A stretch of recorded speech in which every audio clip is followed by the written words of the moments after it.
Good afternoon.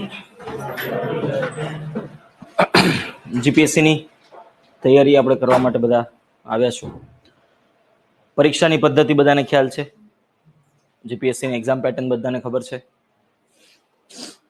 જીપીએસસીની જે પરીક્ષાનું માળખું છે એની એક્ઝામ પેટર્નમાં પ્રિલિમ, મેઇન્સ, ઇન્ટરવ્યુ મોટે ભાગે 3 આપણે ભાગ પાડીએ તો એમાં પ્રિલિમ પરીક્ષાના જે વિષયો આવે એના અંદર 2 પેપર છે, પેપર 1, પેપર 2. તો એના અંદર જે પેપર 1 નો ટોપિક આવે મેથ્સ, તો એ આપણે ભણવાના છે. હું મેથ્સ ભણાવું છું, બરાબર. તો એ મેથ્સ વાળું સેક્શન આખો આપણે અહીંયા મારા લેક્ચર્સમાં કવર કરીશું. મેથ્સનું વેઇટેજ કેટલું હોય તો 400 માર્કની પ્રિલિમ આપણી એક્ઝામ થાય છે, બરાબર. પ્રિલિમ પરીક્ષાનું ખાલી હું બહુ ડીપમાં એમાં નથી જતો. પ્રિલિમ પરીક્ષાનું વેઇટેજ જે છે એમાં 400 માર્ક, એમાં પેપર 1, પેપર 2 200 નું આપણું વેઇટેજ બને. એમાં પેપર 1 ના અંદર મેથ્સ, રીઝનિંગ આવે, હિસ્ટ્રી આવે, કલ્ચર આવે, પોલિટી આવે. આટલા જ સબ્જેક્ટ હોય એટલે 50 50 50 50 આઈડિયલ વેઇટેજ વહેંચાઈ જાય. આવું ક્યાંય લખેલું નથી કે 50 માર્કનું જ પૂછવું, આવું કોઈએ લખીને આપ્યું નથી. પણ તમે ભૂતકાળના બધા જ પેપર્સને જોશો, સ્ટડી કરશો, થોડુંક એનાલિસિસ કરશો તો એના ઉપરથી તમને ખ્યાલ આવશે કે ભાઈ આ બધા જ સબ્જેક્ટનું વેઇટેજ આનું કમ્બાઇન્ડ અને આ બધામાં 50 50 રહ્યું છે. ક્યાંક કોઈક એકાદ પેપરમાં એવું બને કે ભાઈ ક્યાંક 1-2 માર્ક વધ્યા હોય એટલે કોઈક 50 52 કરે, ક્યારેક વળી 50 49 કરે, બરાબર. એટલે 1-2 માર્ક પ્લસ માઇનસ અલગ વાત છે. બાકી જનરલી 50નું વેઇટેજ રહેતું આવ્યું છે આજ સુધી. પણ આ જૂનું એનાલિસિસ છે. હવે જીપીએસસીના નવા ચેરમેન આવી ગયા. જે લોકો થોડા ઘણા ફિલ્ડ સાથે થોડું ઘણું જો સંકળાયેલા તમે રહ્યા હો, તો હસમુખ પટેલ સાહેબ હવે જીપીએસસીના નવા ચેરમેન બન્યા છે. કેટલા લોકો પહેલા તો આમાંથી એવા છે કે જેણે આજ સુધી કોઈ જ સ્પર્ધાત્મક પરીક્ષા આપી નથી, કોઈ જ એક્ઝામ નથી આપી, ફર્સ્ટ ટાઈમ. ઓહો, ગ્રેટ. ચલો, તો તમને લોકોને આનો બધો આઈડિયા નહીં હોય તો હું જરાક તમને પૂર્વ ભૂમિકા સાથે વાત કરું. હું શેની ચર્ચા કરું છું. આ અત્યાર સુધી રહેતું આવેલું વેઇટેજ છે, બરાબર. હવે જીપીએસસીમાં નવા ચેરમેન આવી ગયા છે હસમુખ પટેલ સાહેબ. હસમુખ પટેલ સાહેબ આજ સુધી સંભાળતા હતા પોલીસ ભરતી જે થાય છે એ બધી ભરતીઓ. આઈપીએસ છે પોતે, અને પોલીસ ભરતી બોર્ડ જે હોય આપણું એના અંદર બી પાછા ભાગો હોય. એલઆરડી એટલે કોન્સ્ટેબલનું ભરતી કરનાર, પીએસઆઈની ભરતી કરનાર, અલગ અલગ બોર્ડ હોય બધા. તો એમાં હસમુખ પટેલ સાહેબ ખાસ કરીને કોન્સ્ટેબલનું ભરતી બોર્ડ સંભાળે છે. અને એમાંથી હવે સીધા એમને લઈને મૂકી દેવામાં આવ્યા છે કે ભાઈ હવે તમે જીપીએસસી સંભાળો. તમે કોન્સ્ટેબલની ભરતી બહુ કરી, હવે સીધા ડીવાયએસપી નક્કી કરો. એટલે એમનું થઈ ગયું પ્રમોશન. પણ પ્રમોશન થયું ને તો કોઈ પણ એક સમજો, એક સિમ્પલ વસ્તુ છે, વ્યક્તિ બદલાય ને એટલે જે નવો વ્યક્તિ આવે ને એની વિચારધારા લઈને આવે, બરાબર. જીપીએસસીમાં જ્યારે જ્યારે ચેરમેન આજ સુધી બદલાયા છે, દર વખતે નવા ચેરમેન એમની જે વિચારધારા હોય એ મુજબ પરીક્ષા પદ્ધતિઓમાં તમને બદલાવ જોવા મળ્યા છે આજ સુધી. હસમુખ પટેલ સાહેબ જે આયા છે એમનો ફેવરેટ સબ્જેક્ટ છે મેથ્સ, રીઝનિંગ. મતલબ એમને આમ અપ્રતિમ લગાવ છે આ સબ્જેક્ટો પ્રત્યે. અને હું કેમ કહું છું કે જો તમે કોન્સ્ટેબલની પરીક્ષા પદ્ધતિને જુઓ, ના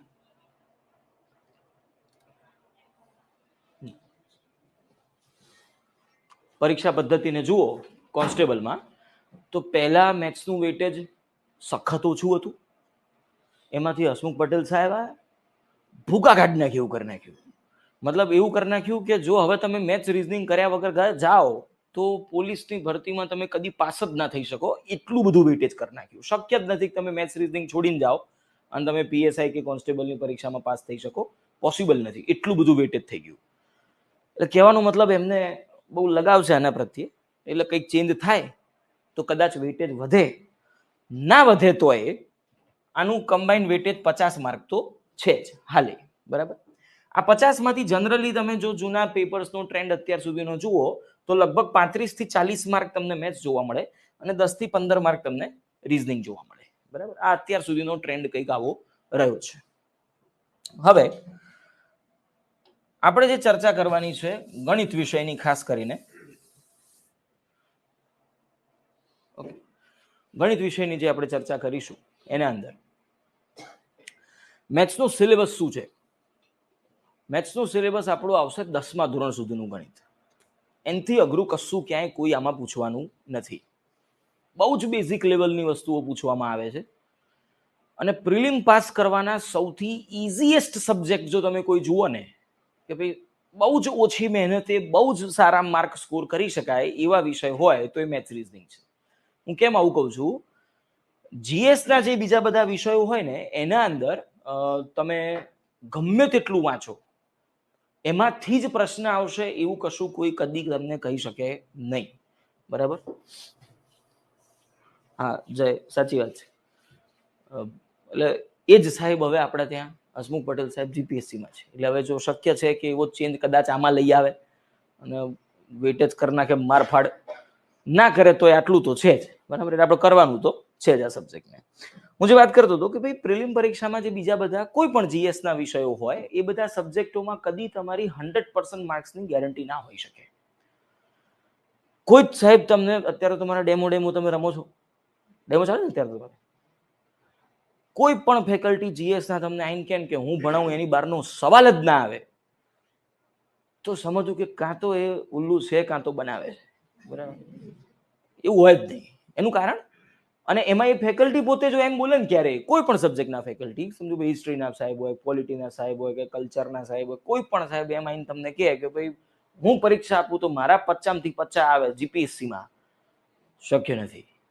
ક્યારેક આવી જાય પણ એવું દર વખતે થવું પોસિબલ નથી. એનું કારણ એ નથી કે સાહેબ ડફોડ હોય, સેજ બી નહીં. સાહેબ ઇન્ટેલિજન્ટ હોય તો જ ભણાવવા ઊભા હોય. પણ કહેવાનો મતલબ છે કે સબ્જેક્ટો બહુ વિશાળ છે, બહુ જ ભયંકર લાંબા વિષયો છે, એને કદી એનો છેડો જ નથી. સમજો, મેથ્સ એક એવો વિષય છે કે જેમાં બહુ લિમિટેડ વસ્તુઓ કરવાની છે. એનું કારણ કે ગણિતમાં આપણું લેવલ ડિફાઇન્ડ છે કે 10મા ધોરણ સુધીનું જ ગણિત તમારી પરીક્ષામાં આવશે. તમે કોઈ પણ પરીક્ષા આપશો 10મા ધોરણ ઉપરનું ગણિત આવવાનું નથી. એમાં બી અમુક સ્પેસિફિક ચેપ્ટર, એમાં બી પાછા અમુક સ્પેસિફિક જ ટાઈપ પૂછી શકાય. કેમ? કારણ કે આપણી પરીક્ષા પદ્ધતિ એમસીક્યુ છે. ગણિતમાં પેલું જે આપણે લાંબા પ્રમેયો ગોખતા, ખબર છે? 5 માર્કના પ્રમેયો ગોખી મારવાના, આમાંથી 1-2 આવશે જ. આમ મોસ્ટ આઈએમપી, પેલા 3 કેટેગરી હોય, આઈએમપી, એમઆઈએમપી, આવું બધું આવે ને, મોસ્ટ આઈએમપી. તો એમાં જે પેલી મોસ્ટ આઈએમપીમાં જે પ્રમેયો ગોખાવતા, રાઇડરો ગોખાવતા, આવું બધું જે ગોખતા, સાબિત કરો કે આવું થાય, એવું બધું આપણને પૂછી જ ના શકાય. કેમ? કારણ કે આપણું પેપર મેથ્સનો ભાગ છે ત્યાં ડિસ્ક્રિપ્ટિવ છે જ નહીં. એટલે આપણે માત્ર એમસીક્યુ પરીક્ષા પદ્ધતિ છે મેથ્સની અંદર. એટલે બહુ લિમિટેડ વસ્તુઓ છે, બહુ લિમિટેડ ટોપિક્સ, બહુ લિમિટેડ ચેપ્ટર્સ, એમાંય પાછા બહુ લિમિટેડ ટાઈપ્સ. એટલે આ એક એવો સબ્જેક્ટ છે કે જેને જો વ્યવસ્થિત તૈયાર કરો તો 100% માર્ક આપણે આમાં લઈ શકીએ. જેટલા ક્વેશ્ચન એટલા માર્ક આમાં ખેંચી શકાય આરામથી. બરાબર? પણ સરખું આવડે તો. ત્યાં પાછો તો લાગે, ત્યાંથી જ પ્રશ્નો શરૂ થાય. ચાલુ કરીએ આપણે ગણિત વિષયની શરૂઆત. મેથ્સ વિષયમાં બાલ મંદિરમાં પહેલા ધોરણમાં બધાને ફૂલ માર્ક આવ્યા જ હશે. આમ 100માંથી 98, 99, 100, 50માંથી 48, 49, 50 હોય જ. તકલીફો બીજા ધોરણથી શરૂ થાય. કેમ? કારણ કે 10 પછીના ઘડિયા આવે, ત્યાં સુધી તો વાંધો નહીં હોય. 10 પછીના ઘડિયા આવે ત્યાંથી જ તકલીફો શરૂ થાય. 17, 18 સમજો તકલીફ. આપણે જીપીએસસી ની તૈયારી કરવી, સમજો ક્લાસ 1 નથી, 17, 18 મેળ નથી આપણો હજી. ત્યાંથી જ તકલીફોની શરૂઆત છે, ત્યાંથી જ આપણે ભણવાનું શરૂ કરીએ છીએ. બરાબર? એટલે ટૂંકમાં કોઈએ એવું કહેવું નહીં કે મારો પાયાથી ગણિત કાચું છે, હું બીજા ધોરણથી શરૂ કરું છું. બરાબર? આનથી નીચે નહીં ઉતરાય. બરાબર? ચાલો, કહેવાનો મતલબ છે કે ભાઈ કોઈ પણ બે આંકડાની સંખ્યા જોડે ગુણાકાર હોય તો એ કેવી રીતે કરવો, ત્યાંથી આપણે એકદમ બેઝિકથી શરૂ કરીએ છીએ. બરાબર?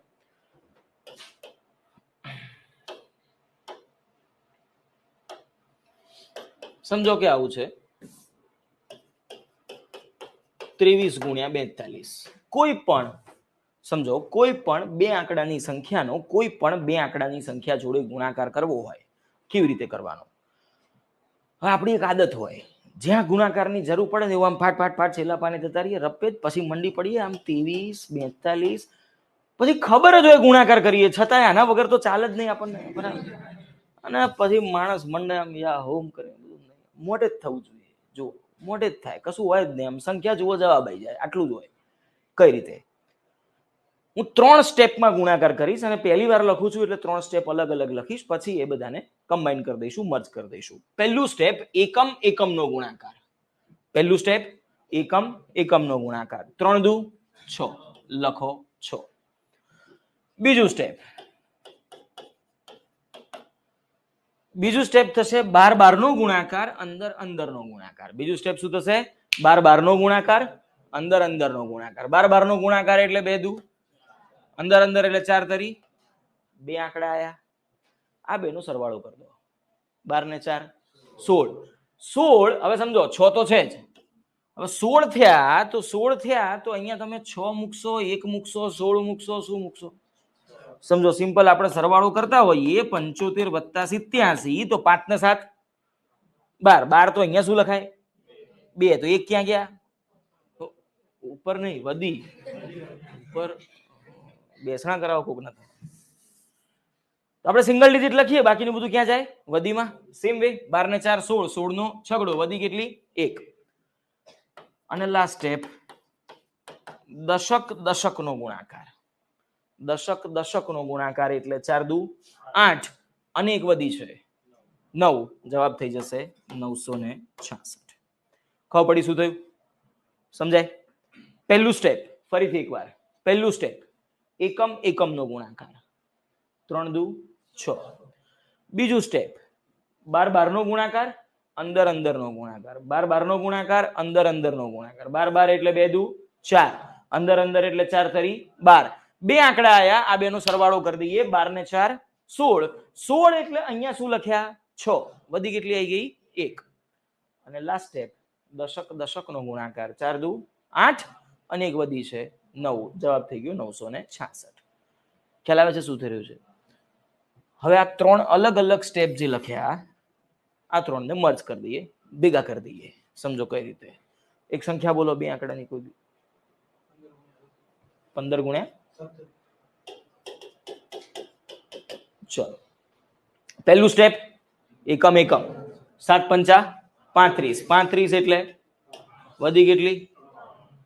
બીજું સ્ટેપ 12 અંદર અંદર. 12 એટલે 7 એકા 5 એકા 7 ને 5, 12 ને 3 વધી હતી 15. 15 નો વધી કેટલી?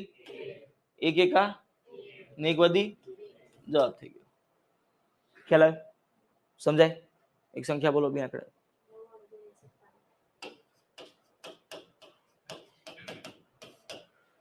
પહેલું સ્ટેપ એકમ એકમ, 9 સત્તા 63 નો વધી કેટલી?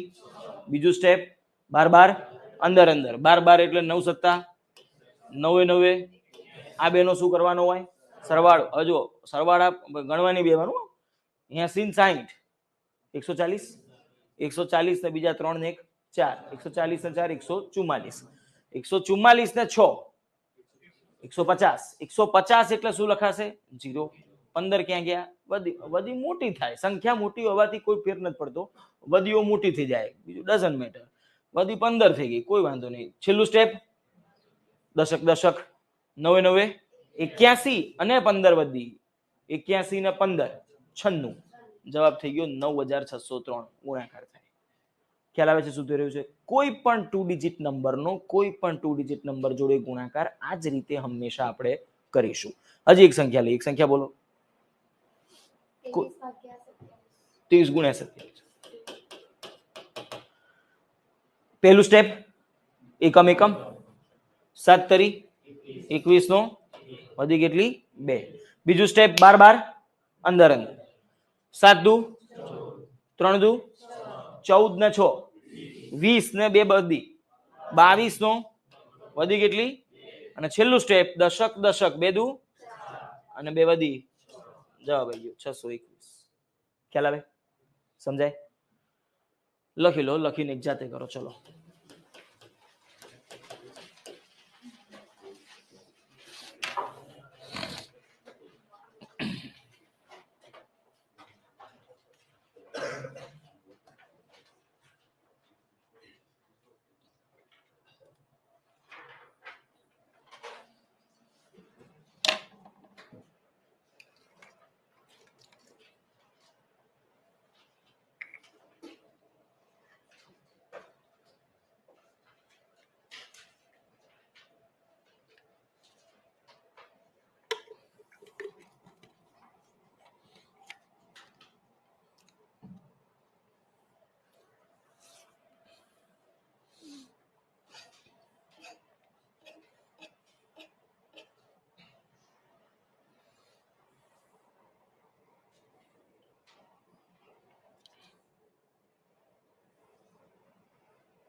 બરાબર છે.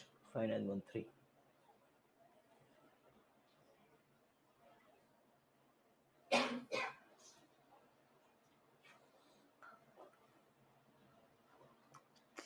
બરાબર છે. દીપક વાચા મયુર. બરાબર છે. જેમનું નામ ઓનલાઈનમાં ગેમિંગ કોર્નર છે ને, એપ્લિકેશનમાં પ્રોફાઇલમાં જઈને તમારું નામ ચેન્જ કરી નાખજો. કેવું લાગે? ગેમિંગ કોર્નર સાચો જવાબ. બરાબર. તે પ્રોફાઇલમાં જઈને નામ ચેન્જ કરી દેજો.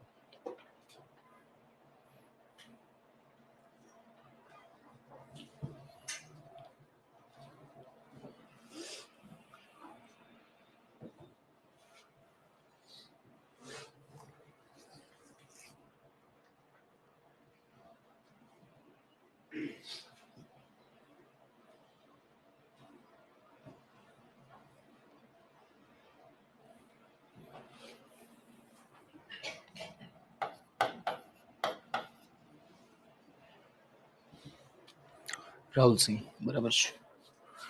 આવો આન્સર આવવો જોઈએ.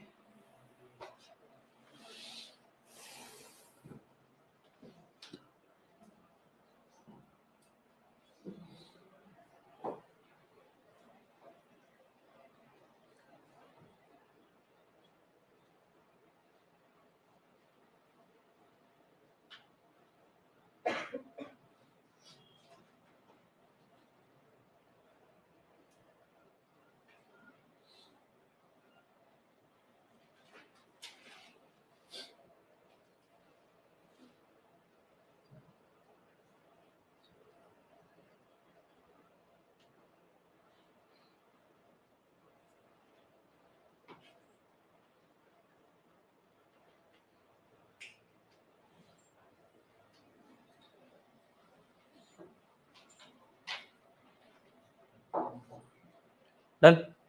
આવી જશે આન્સર. સમજાવું? ના ખબર પડે તો પૂછવાનું. સમજો, જીએસના વિષયોમાં તમે કદાચ બીજા કોઈક વિષયમાં ના સમજણ પડે ને તમે એમ વિચારો કે હું ઘેર જઈને 2 વાર વાંચી લઈશ, તો વાંચવાથી ઇતિહાસ આવડી શકે, વાંચવાથી પોલિટી આવડી જાય, વાંચવાથી કલ્ચર આવડી જાય, વાંચવાથી ગણિત ના આવડે. એના માટે સાહેબ જોઈએ જ. એટલે ના ખબર પડે તો પૂછવાનું. સમજો, શરમમાં નહીં રહેવાનું. સમજો, આ પેલું કેવું છે, સીએ, વકીલ, ડોક્ટર ને ટીચર, આની સામે નાગા થઈ જ નાગા એટલે કપડા ઉતારવાની વાત નહીં, પેલી રીતે એમ કે જે હોય એ કેવું પડે એમ. તમે ડોક્ટર જોડે જાઓ, મને બહુ પેટમાં દુખે, દુખતું હોય માથું, ના મેળાવે ને, એના જેવી વાત છે. બરાબર. એટલે જે હોય એ કહી દેવાનું. ના ખબર પડે 10 વાર પૂછો, ઇટ્સ ઓકે. બરાબર. ખ્યાલ આવવામાં આવી જાય છે આન્સર? ઓકે. હવે આની પ્રેક્ટિસ થોડીક કરવાની. બરાબર. આમ તમારા માટે કદાચ ડેમો લેક્ચર હશે. હું મારો ફર્સ્ટ લેક્ચર અહીંથી જ શરૂ થાય છે યુઝ્યુઅલી. બરાબર. એટલે એ હું આને પહેલા લેક્ચરથી જ કન્સિડર કરું છું. એટલે આપણે આ જ લાઈનમાં આગળ વધવાનું છે. આની પ્રેક્ટિસ થોડીક થઈ જવી જોઈએ. બીજા બધા વિષયોમાં અને આ સબ્જેક્ટમાં થોડુંક તમારું ભણવાની સ્ટ્રેટેજીનો ચેન્જ એવું રાખવાનું કે બીજા બધા વિષયોમાં કદાચ તમે આજે ચાલ્યું આજે ના કરો તો આમ તો જો કે કરી જ દેવું જોઈએ. રાત્રે ઘેર જઈને સૂતા પહેલા આજના દિવસમાં જે ભણીને ગયા છે એક વખત રિવાઇઝ કરીને સૂઈ જાઓ. એ મસ્ત આઈડિયલ અપ્રોચ હોય. રાત્રે કદાચ કોકને વહેલા સુવાની ટેવ હોય તો સવાર ઉઠીને ટૂંકમાં સૌથી પહેલા આનું આજે જે ચાલ્યું હોય એ કાં તો આજે રાતે કાં તો કાલ સવારે ટૂંકમાં એનાથી ડિલે ના થવું જોઈએ. રિવાઇઝ થઈ જ જવું જોઈએ. શક્ય બને તો દરેક વિષયમાં. પણ દરેક વિષયમાં તમે આ કરો કે ના કરો એ તમારો પ્રશ્ન છે. મતલબ તમારી સ્ટ્રેટેજી અલગ અલગ હોઈ શકે. કોકને બધું આમ 4 દાડાનું ભેગું કરીને કરવાની આદત હોય. આમાં ભેગું નહીં કરવાનું. જો આ સબ્જેક્ટને ભેગો કર્યો ને તો 4 લેક્ચર જો સળંગ 4 દાડા થઈ ગયા અથવા તો આ ભણે જો 4 દિવસ થઈ ગયા તો એના પછી તમારી જ નોટમાં તમે શું લખ્યું છે તમને ખબર નહીં પડે. ભેંસ આગળ ભાગવત જેવું હોય. કારણ કંઈક તો હતું કે આ લીટા સના માર્યા કે આ નીચે આ ઝૂલો બનાવ્યો કનો કે એ નહીં સમજાય. બરાબર. એટલે કહેવાનો મતલબ તમારું જ લખેલું તમારે પછી બાજુવાળાને પૂછવું પડશે કે શું કરાયું તું. એટલે આનું રિવિઝન સેમ ડે પતાવી દેવાનું. હવે આની થોડીક પ્રેક્ટિસ કરી દેવાની. કઈ રીતે કરવાની? તો હું કોઈ સંખ્યા ગોખીને નહીં આવ્યો. બરાબર. મેં અહીંયા જ લોકોને પૂછ્યું બોલો સંખ્યા. તો એવી રીતે રેન્ડમ નંબર્સ લઈ લો, 2 ડિજિટ નંબર. બરાબર. રેન્ડમ 2 ડિજિટની સંખ્યાઓ લઈ લેવાની. 10-12 સંખ્યાઓ લખો, સામે બીજી 10-12 સંખ્યાઓ લખો, ગુણાકાર કરો અને મોબાઈલ હોય બધા જોડે, મોબાઈલમાં એક કેલ્ક્યુલેટર નામની એપ્લિકેશન હશે, ગણીને ચેક કરી લેવાનું. બરાબર, પહેલા મોબાઈલમાં નહીં ગણવાનું. મોબાઈલમાં પહેલા ગણીને કે હવે હું આને ચેક કરું, એ સાચું જ છે. ઊંધા અપ્રોચમાં નહીં ઘૂસવાનું. એટલે ટૂંકમાં ગણી કાઢો એકવાર, ગણીને ચેક કરી લો. કેટલી વખત કરવાનું આવું? એટલીસ્ટ 15 વખત, એટલીસ્ટ 15 ક્વેશ્ચન. ઉપર કેટલા? તમને આમ અંદરથી એવો કોન્ફિડન્સ આવી જાય કે હવે મને આવડી ગયું અને હવે હું સ્પીડમાં જવાબ લઈ શકું છું, સાચા લઈ શકું છું. 2 થવું જોઈએ ને, સાચા આવવા જોઈએ ને. ફટાફટ ગણ્યું, જવાબ બધા ખોટા, એનો કોઈ મતલબ નથી. તો સાચા થવા જોઈએ ને ઝડપથી થવા જોઈએ. બંને વસ્તુ આવી જાય, તમે અચીવ કરી લો એટલી વખત કરવાનું. બરાબર, એમાં આનું કોઈ ફિક્સ ડોઝ ના હોય. આ પેલી એલોપેથી નથી કે 2 ગોળી ખાવતા ઉતરી જાય, એવું ના હોય. આ આયુર્વેદિક દવા છે, જરૂર મુજબ ડોઝ લેવાનો. એમાં દરેકની જરૂરિયાત અલગ અલગ હોય. કોકનું ગણિત બહુ સારું હોય તો એને 10 વારમાં ખબર પડી જાય, સ્પીડ આવી જાય. કોકને એવરેજ હોય તો 20 વખત કરવું પડે, કોકને નબળું હોય તો 30 વાર કરવું પડે. એમાં ક્યાં વાંધો છે? સંખ્યાઓ રેન્ડમ લેવાની છે. તમને ના ખબર પડે, ઘરમાં જે નવરું હોય, મમ્મી પપ્પા ભાઈ બેન આજુબાજુ પડોશી જે નવરો હોય એને કહેવાનું 2 આંકડાની સંખ્યા બોલવાની હેઠ બોલતું જાય, લખતું જાઓ. આપણે રેન્ડમ નંબર જોઈએ છે, પણ આની પ્રેક્ટિસ કરવી, સ્પીડ આમાં આવવી જરૂરી છે. ઓકે, મેથ્સ માટે એક બુક સોલ્વ કરવી હોય તો કઈ પરચેસ કરી શકાય? કોઈ જ જરૂર નથી.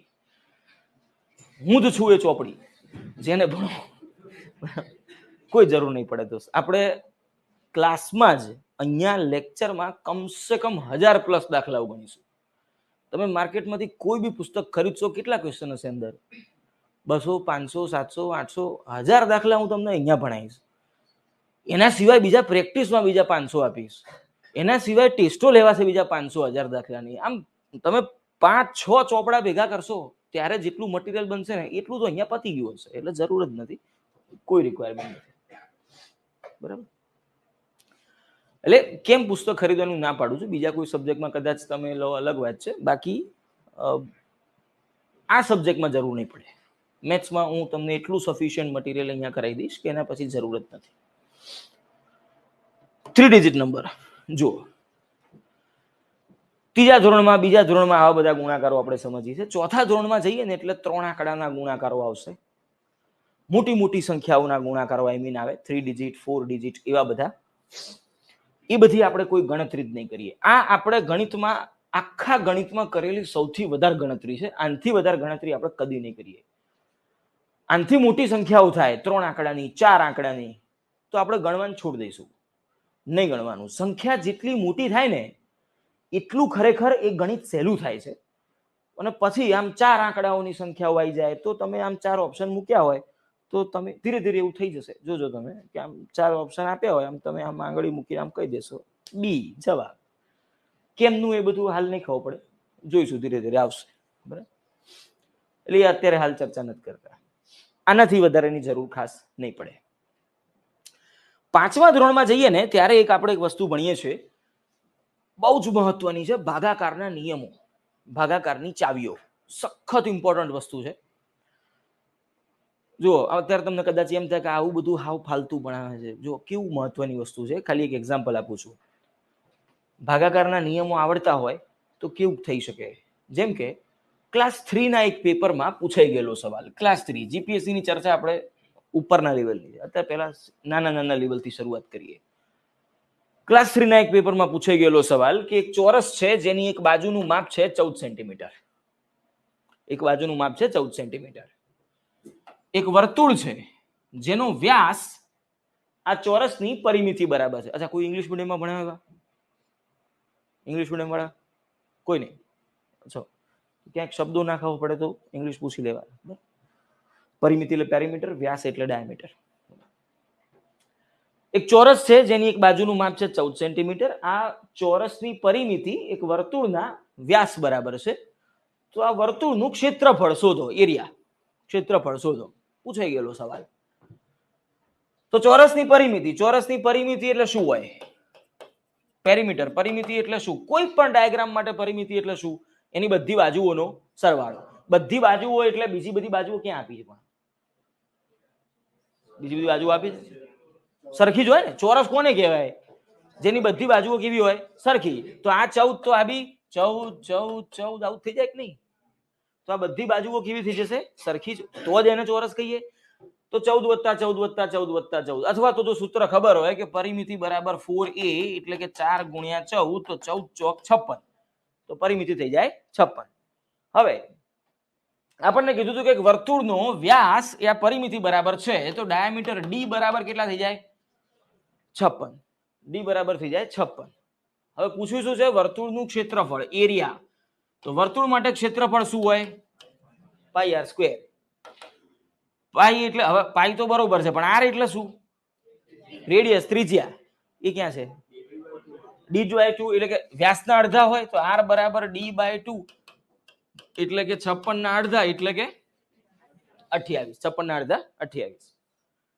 બસ હવે મૂકો કિંમત આમાં. પાઈ એટલે 22/7 ગુણ્યા આર એટલે ત્રિજ્યા, તો કે 28 ગુણ્યા 28, 7 ચોક 28, 22 ચોક 88, 88 ગુણ્યા 28. અબ્બી હાલ શીખ્યા. જો પેલું લાગે ને કે આ ગુણાકારોને ક્યાં જરૂર પડે, આવી રીતે જરૂર પડે.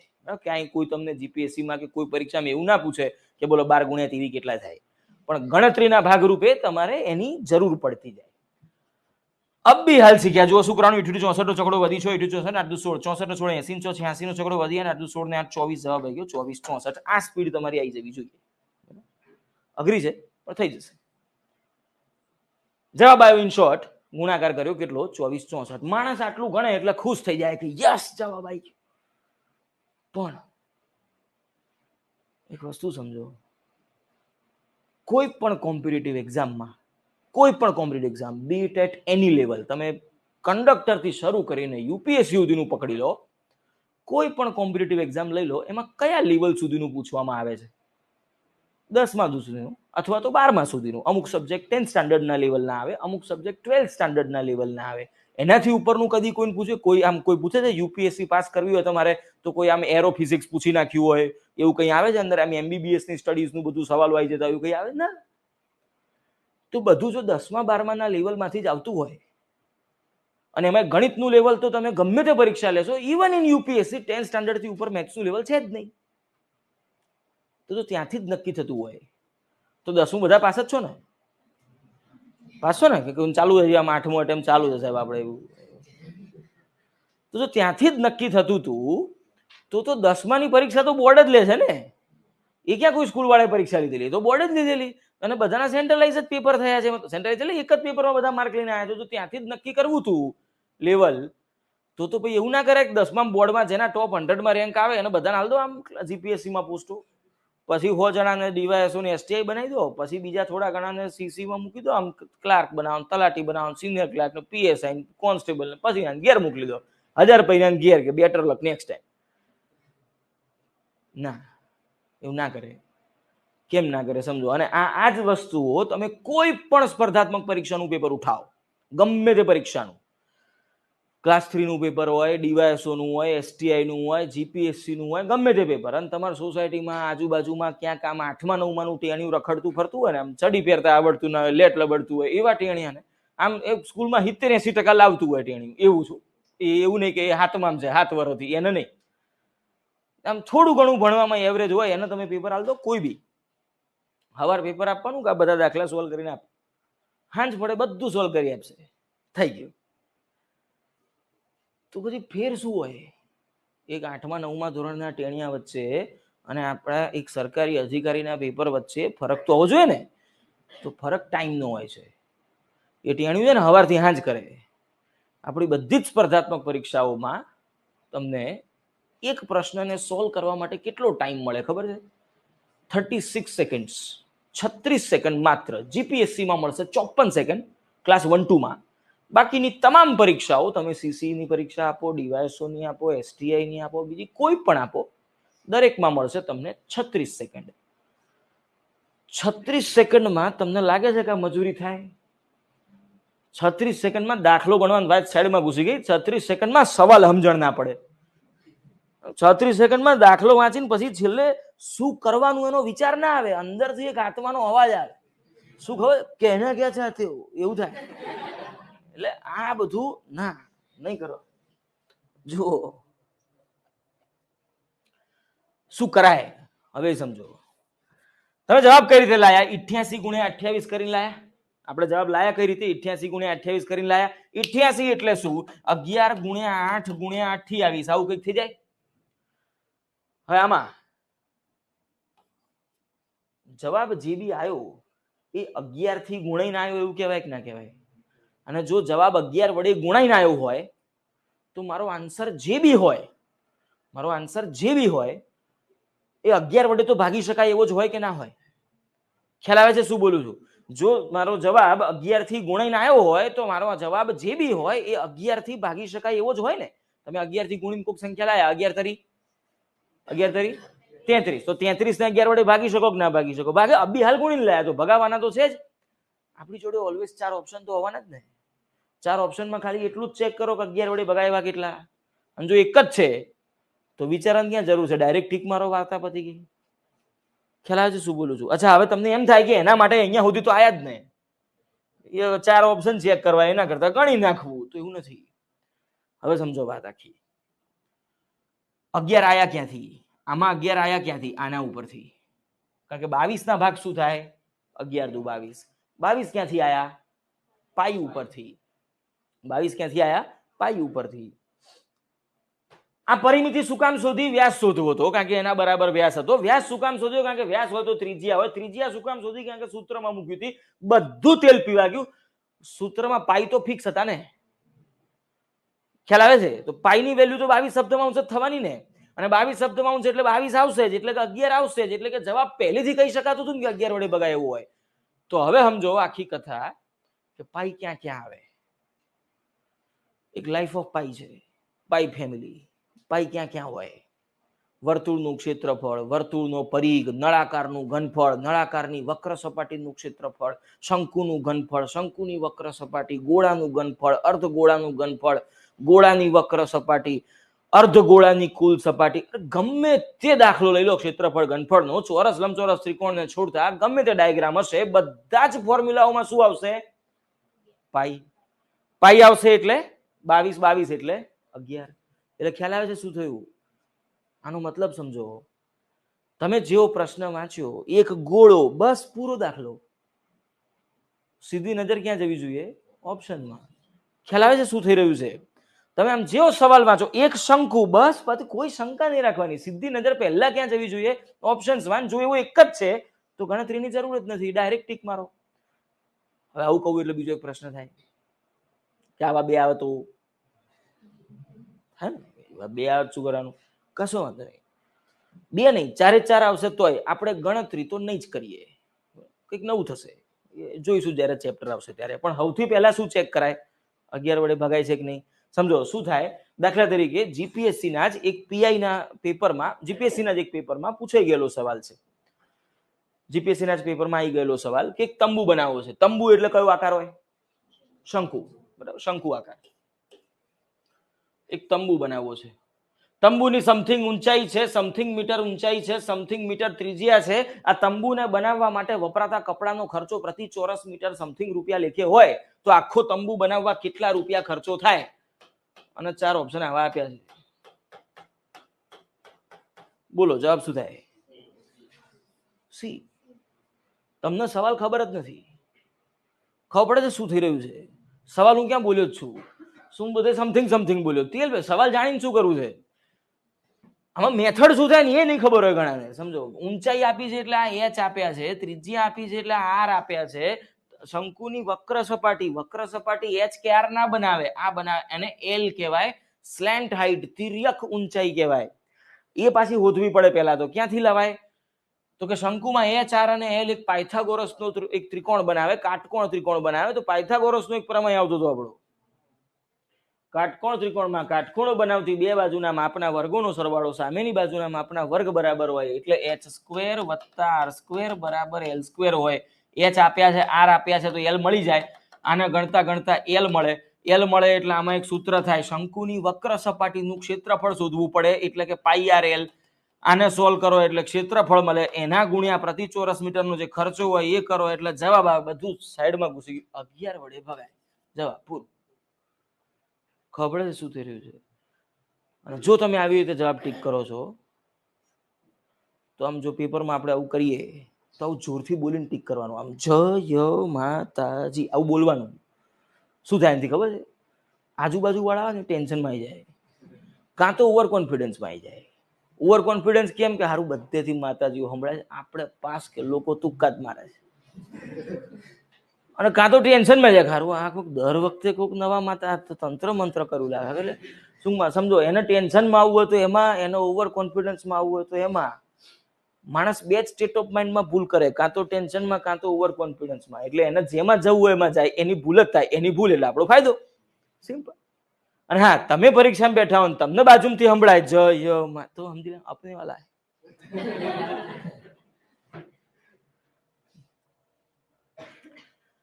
સમજો, હમણાંનું જ એક રિસન્ટ એક્ઝામ્પલ કહું. સમજો આવું આવું કહીએ ને ત્યારે લોકોને એમ થાય પણ સાહેબ આવું એક જ આવે એવું થોડું જરૂરી છે.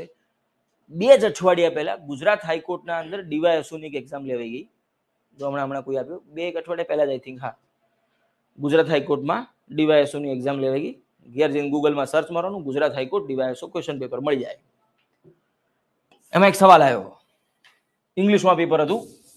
સવાલ આવો હતો, find the area of a circle which is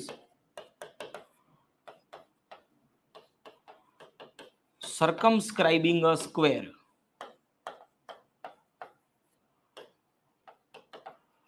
having a perimeter of 28 centimetre. A paper ઇંગ્લિશમાં આવે છે, ગુજરાતીમાં એના સવાલ હોતા જ નથી. બેઠો આ સવાલ પૂછાઈ ગયો. આ જ સવાલ છે, find the area of a circle which is circumscribing a square having a perimeter of 28 centimetre. અને ઓપ્શન આપ્યા છે આવા 70, 72, 77, 78. બોલો જવાબ શું થાય? સવાલ કયો તેલ પીવા. Find the area of a circle. Area એટલે 77. જવાબ પૂરું થઈ ગયું. ખ્યાલ આવે છે શું થઈ રહ્યું છે? આનો મિનિંગ કોઈને ખબર નહીં પડી હોય. મતલબ ખબર પડી? મતલબ જાણીને શું કરવું છે? માર્ક જવાથી મતલબ છે ને. સમજો, circle which is circumscribing a square એટલે બધું સાઈડમાં 11 1 ધેટ્સ ઇટ. ખ્યાલ આવે છે શું થઈ રહ્યું છે? પણ હવે આવું જ્યારે કહીએ એટલે આનો મતલબ સમજો કે આમાં એક પણ ક્ષેત્રફળ ઘનફળના સૂત્રો કરવાની જરૂર નથી. આમે ક્યાં આવડતા હતા? છોડો ચિંતા, નવું કરીએ આપણે, કરવા જ નહીં. બરાબર.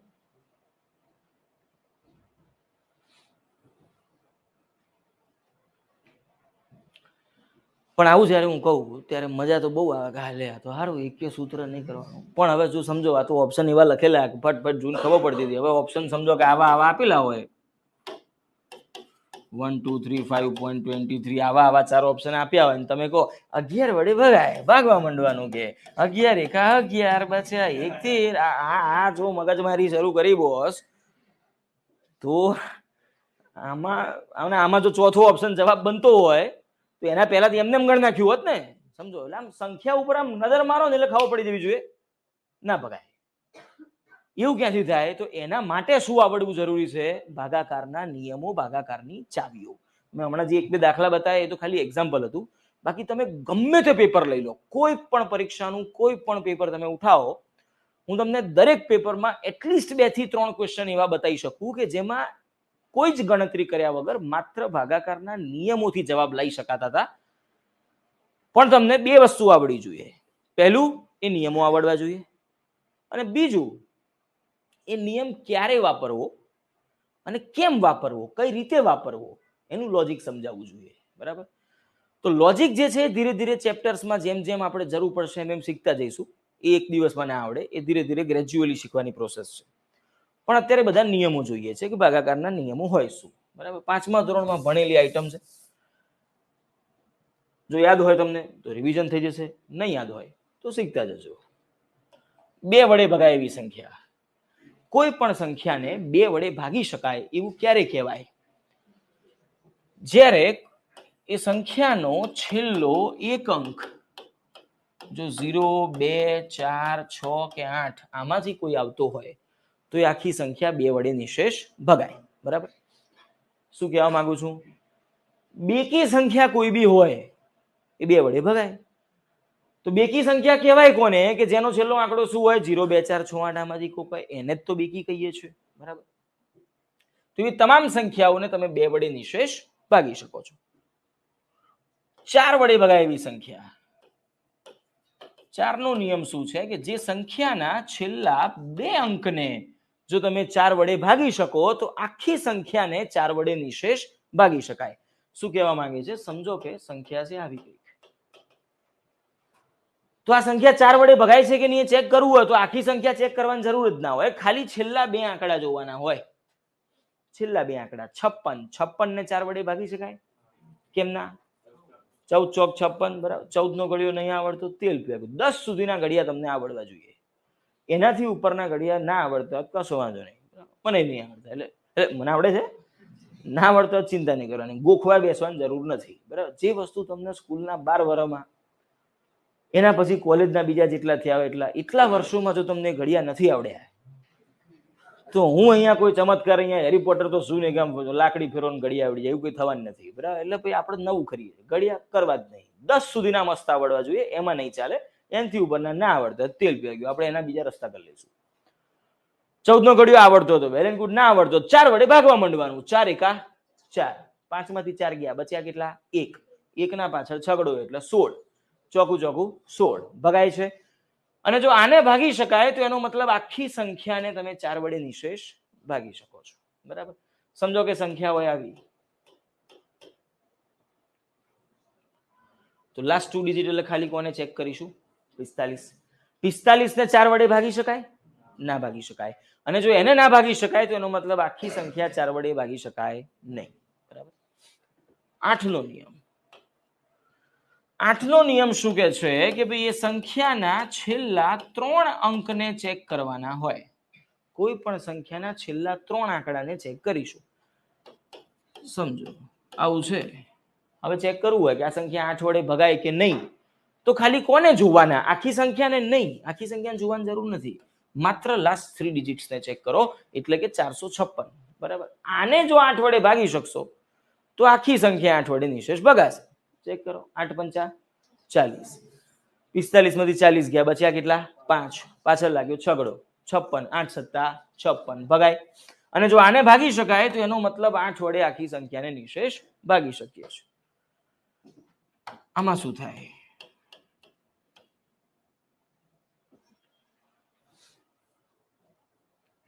0 0 0 એટલે કે 0. 0 ભાગ્યા 8 કરવાથી શું મળે? 0 ભાગ્યા 8 કરવાથી શું મળે? 0. તો આ કોઈ જવાબ આવ્યો કહેવાય? કોઈ જવાબ આવ્યો કહેવાય? આવ્યો કહેવાય. 0 બી તો એક સંખ્યા છે. સમજો ભારતે ગણિતમાં શું શોધ્યું? 0. તો કંઈક તો હશે. એમને તો આપણે આટલો બધો ગર્વ નહીં લેતા હોઈએ એના ઉપર. તો 0 ભાગ્યા 8 કરવાથી શું મળે છે? 0.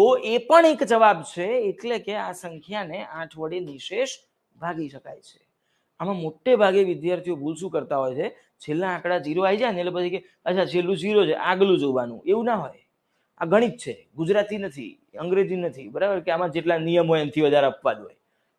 ગુજરાતીમાં એવું થશે, જોડણીના નિયમો 50 નિયમ હોય, એના 70 અપવાદ હોય. એટલે તો નિયમ શું કામ બનાવો છો? સીધા અપવાદ શીખવાડું એના જેવું. આ ગણિત છે, આમાં કીધા બીજ કીધા, છેલ્લા 3 મીન્સ છેલ્લા 3 બરાબર. એમાં ગમે તે થાય, એનાથી ફેર પડતો નથી. તો 0/8 કરવાથી પણ 0 મળે છે. એ પણ એક સંખ્યા છે. તો આને પણ તમે 8 વડે નિશેષ ભાગી શકો છો.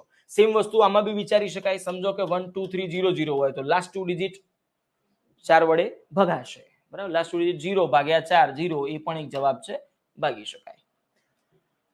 5 નો નિયમ. 5 નો નિયમ શું કે છે કે જે સંખ્યાનો છેલ્લો એક અંક 0 અથવા તો 5 આવતો હોય એવી તમામ સંખ્યાઓ 5 વડે નિશેષ ભાગી શકાય. છેલ્લો એક અંક શું આવવો જોઈએ? આઈધર 0 ઓર 5. આઈધર 0 ઓર 5. આવું કેમ? 5 નો ઘડિયો વિચારો. 5 10 15 20 25 30 35 40 બધામાં છેલ્લે શું આવશે? કાં તો 0 કાં તો 5 બરાબર. અને 10 નો નિયમ. 10 નો નિયમ સિમ્પલ છે. કોઈ પણ સંખ્યાનો છેલ્લો એક અંક 0 આવતો હોય, આમાં કઈ બહુ વિચારવાનું ના હોય. 10 ના ઘડિયામાં બધે છેલ્લે શું આવે? 10 20 30 40 50 બધે છેલ્લે શું આવી જવાના? મીંડા. એટલે કે છેલ્લો એક આંકડો 0 હોય તો 10 વડે ભગાય. ત્રણનો નિયમ. ત્રણનો નિયમ શું કહે છે કે ભાઈ સંખ્યાનો આડો સરવાળો ચેક કરો.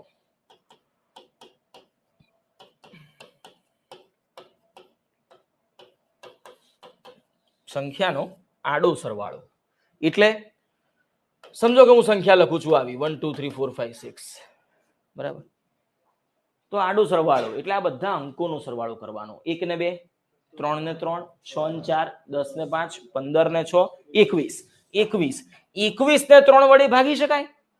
ભાગી શકાય. 3 સત્તા 21. તો એનો મતલબ આ સંખ્યા 3 વડે નિશેષ ભગાય છે. બરાબર. આ ભગાય છે એનો મતલબ મૂળ સંખ્યા પણ ભગાય છે. સમજો કે મારી સંખ્યા હોય આવી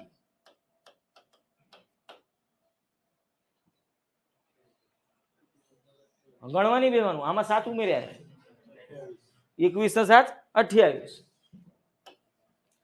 સરવાળો થાય 28. તો હવે શું ચેક કરીશું? 28 ને 3 વડે ભગાય? ના ભગાય. 28 ને 3 વડે ભાગી શકાય? 3 ના ઘડિયામાં 28 આવે? ના આવે. અને જો આને ના ભાગી શકાય તો એનો મતલબ આખી સંખ્યા 3 વડે નિશેષ ભાગી શકાય નહીં. બરાબર. 9 નો નિયમ. 9 નો નિયમ શું કહે છે? આની આ જ વસ્તુ જોવાની છે પણ એ સંખ્યાનો આડો સરવાળો અહીંયા કોના વડે ભગાવવો જોઈએ? 3 વડે. અને અહીંયા કોના વડે ભગાવવો જોઈએ? 9 વડે. બસ. તો 9 વડે એટલે કે અહીંયા શું જોવાનું? જુઓ 1 2 3 4 5 6 છે. બરાબર. તો આનો આડો સરવાળો એટલે શું થાય? જુઓ 1 ને 2, 3 ને 3 ગણેલો જ છે. ફરીથી ગણન 21.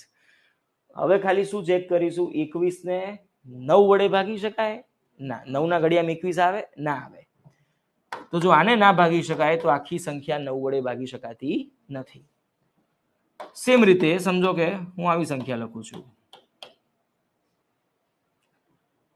1 ને 2, 3 ને 3, 6 ને 3, 9 ને 4, 13 ને 5, 18. હવે જુઓ 18 ને 9 વડે ભાગી શકાય. 9 દુ 18.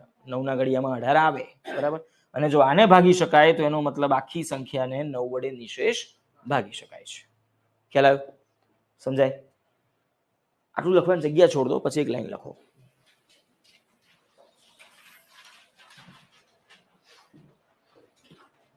ઓનલાઈનમાં જે વિદ્યાર્થીઓ જોડાયેલા છો મેથ્સનું લેક્ચર જ્યારે બી હોય કમ્પલસરી બધાએ નોટ પેન સાથે લઈને બેસવાનું કારણ કે આમાં લખવું પડશે. સમજો બીજા બધા વિષયોમાં તમે સાંભળો ગયા જતા રહો. આમાં સાંભળવાથી ગણિત ના આવડે. બરાબર. એમ જો સાંભળવાથી આવતું હોય તો હું રોજ ગણિત વાંચ કરું એમ ના થાય ને. ગણવું જ પડશે, લખવું જ પડશે. બરાબર. લખો 11 નો નિયમ.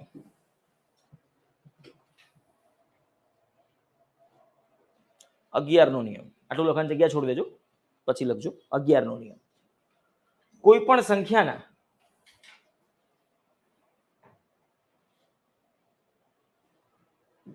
એકી સ્થાન પરના અંકો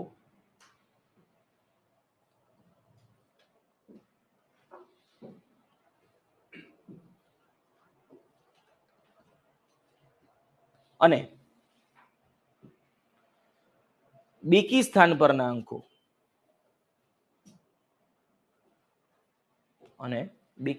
પરના અંકો ના સરવાળાઓનો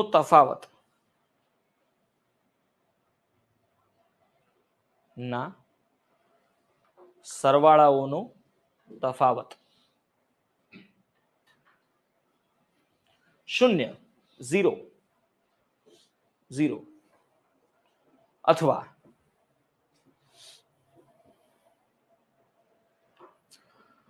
11 નો ગુણક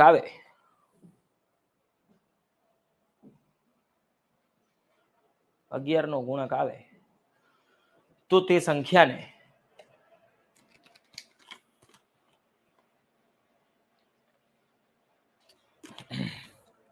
અગિયાર વડે નિશેષ ભાગી શકાય.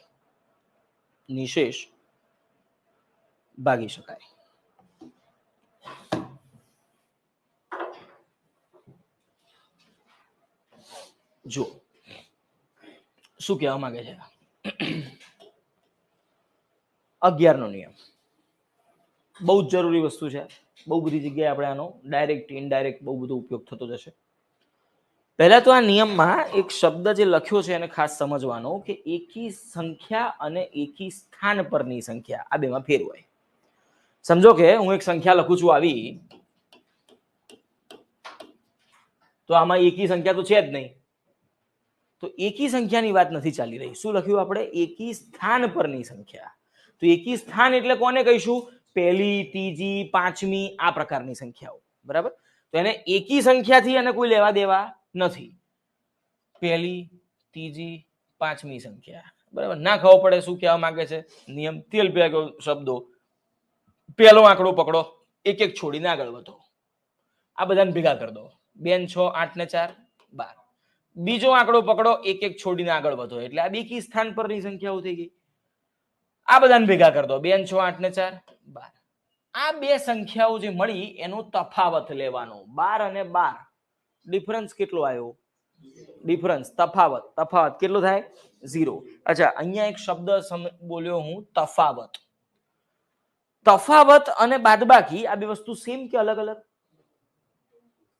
તફાવત અને બાદબાકી આ બે સેમ કે અલગ અલગ? અલગ અલગ હોય. અલગ અલગ હોય. શું ફરક હોય સમજો. હું એમ કહું કે 3 અને 5 ની બાદબાકી, બરાબર? 3 અને 5 ની બાદબાકી, અથવા તો 3 માંથી 5 ની બાદબાકી, 3 માંથી 5 ની બાદબાકી એટલે આને શું લખાય? 3 - 5. બરાબર? જવાબ શું થાય? -2. પણ જો હું એવું લખું 3 અને 5 નો તફાવત, તો તફાવતનો મતલબ આમ તો બાદબાકી જ હોય, પણ કોમનામાંથી કોને બાદ કરીશું? મોટામાંથી નાનું બાદ કરીશું. બરાબર? તો બાદબાકી જ્યારે શબ્દ હોય ને ત્યારે ઓલવેઝ પહેલામાંથી બીજું જ બાદ થાય.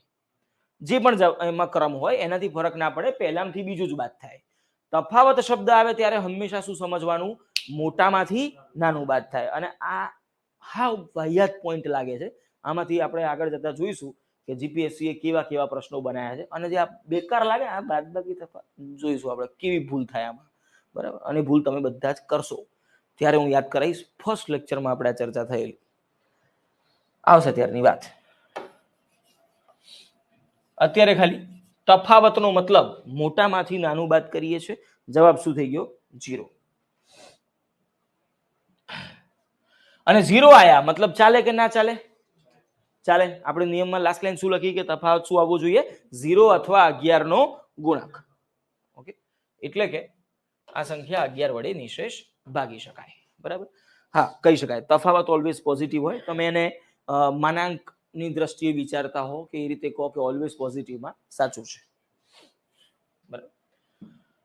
તો આ સંખ્યા 11 વડે ભગાશે. સમજો કે હું સંખ્યા આવી આપું છું 93929. એકી સ્થાન 9 9 18 ને 9 27. 3 ને 2 5. આ બે નો તફાવત 27 અને 5 ડિફરન્સ કેટલો? 22. ચાલે? ચાલે. આપણે લાસ્ટ લાઈન શું લખી? તફાવત શું આવવો જોઈએ? 0 અથવા 11 નો ગુણક. તો આ ગુણક એટલે શું?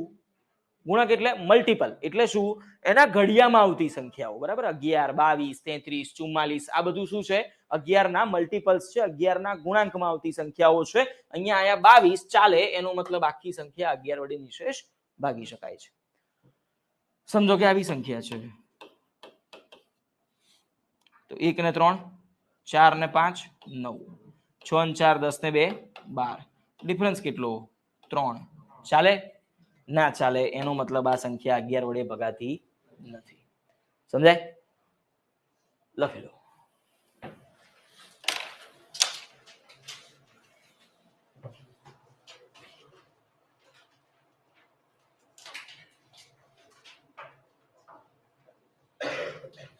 વિશ્વાસ, તમે આપેલી એક્ઝામ હાઈકોર્ટ ડિવાઇસો?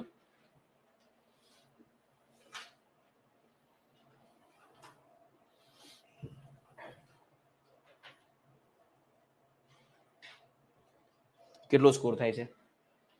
આન્સર કી આવી ગઈ, જોયું? જો નેગેટિવ કાપતા કેટલો થાય છે? 52. તો તમે એલિજિબલ છો દોસ્ત મીન્સ માટે. હો, મેરિટ નહીં બને. 110% તમે મીન્સ માટે એલિજિબલ છો. થોડીક તૈયારી કરજો જો ઈચ્છા હોય એમાં આગળ વધવાની તો બહુ સારું છે.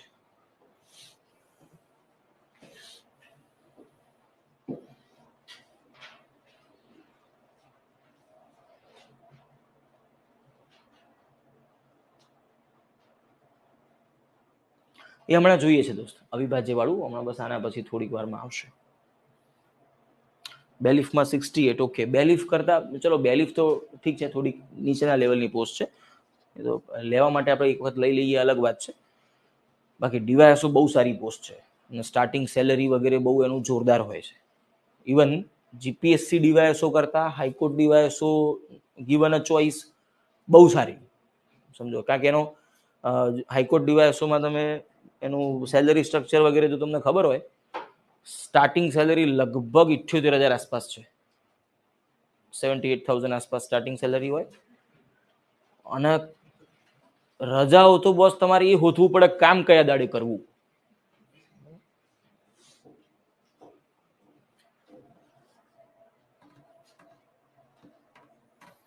હા, તૈયારી એની કરતા રહો. અને એમાં સારું છે, મીન્સમાં સબ્જેક્ટ બહુ ઓછા છે, રીઝનિંગ છે, મેથ્સ છે, લેંગ્વેજ છે, બરાબર. બાકી બહુ જ ઓછા વિષયમાં આરામથી થઈ શકાય.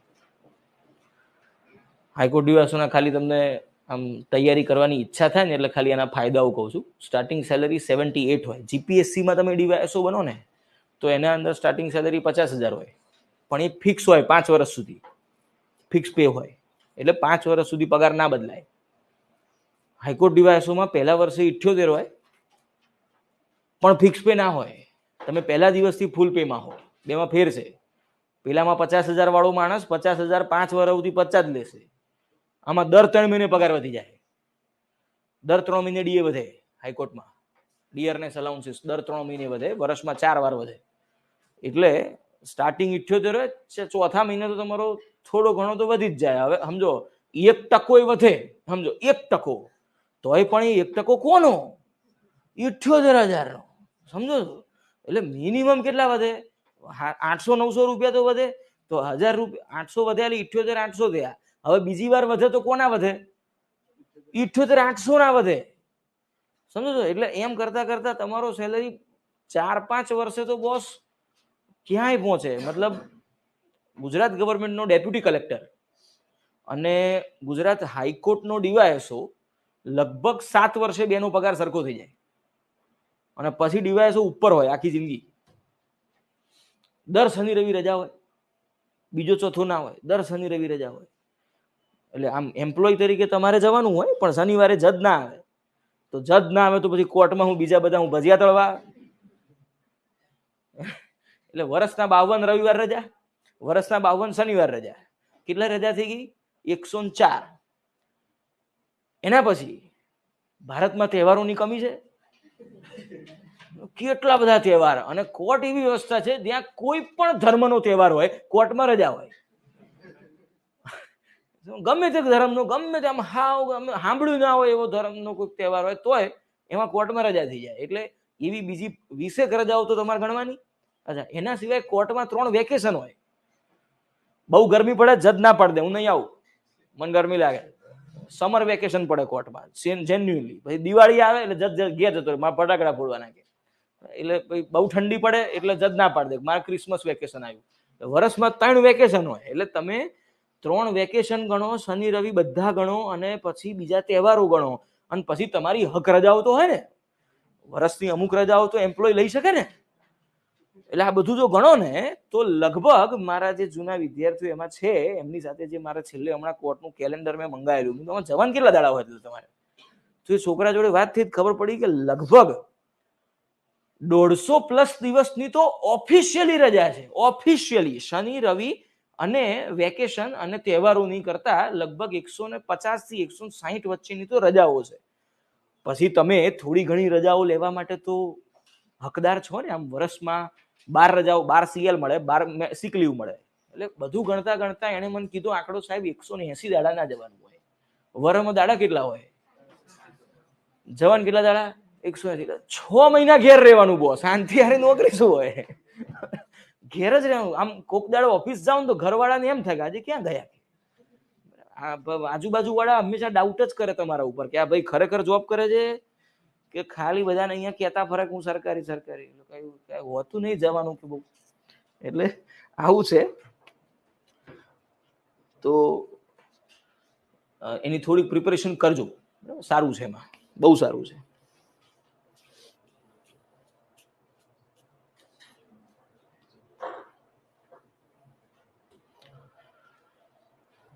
ચોક્કસ ગાઈડન્સ માટે તમારે ઉપર જે હેલ્પલાઇન નંબર હોય ને એમાં પૂછી લેવાનું ભાઈ મારે આના વિશે માહિતી જોઈતી હતી.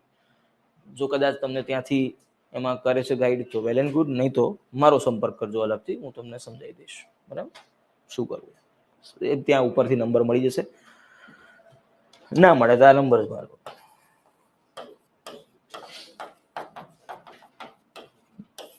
ફોન ના કરતા મેસેજ કરવાનો વોટ્સએપ.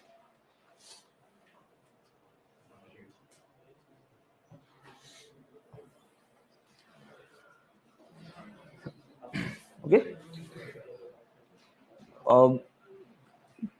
એટલે ટૂંકમાં તમે ઓલરેડી પ્રિલિમ પાસ છો એટલે કહું છું કે જગ્યાઓ વધી છે, 192 વેકેન્સી છે અને બહુ ઓછા કેન્ડિડેટ્સ હોય છે, કોમ્પિટિશન ઘણી ઓછી છે અને બહુ જ લોકોને આના વિશે બહુ આઈડિયા જ નથી હોતો કે આવી બધી એક્ઝામો આવે છે. લોકો જનરલી જે મેઇન 2-4 પરીક્ષા હોય ને એનો જ આઈડિયા રાખતા હોય છે. તમે આ પરીક્ષા આપી છે બહુ સારું કહેવાય, બહુ ઓછા ફોર્મ ભરાય છે. જેમ કે ગુજરાત ગવર્મેન્ટની ડીવાયએસઓ આવે ને, આ બધા માટે કહું છું, તમે બધાએ નવી તૈયારી શરૂ કરી છે ને, તો ચલો આ તો બધું કરતા રહીશું.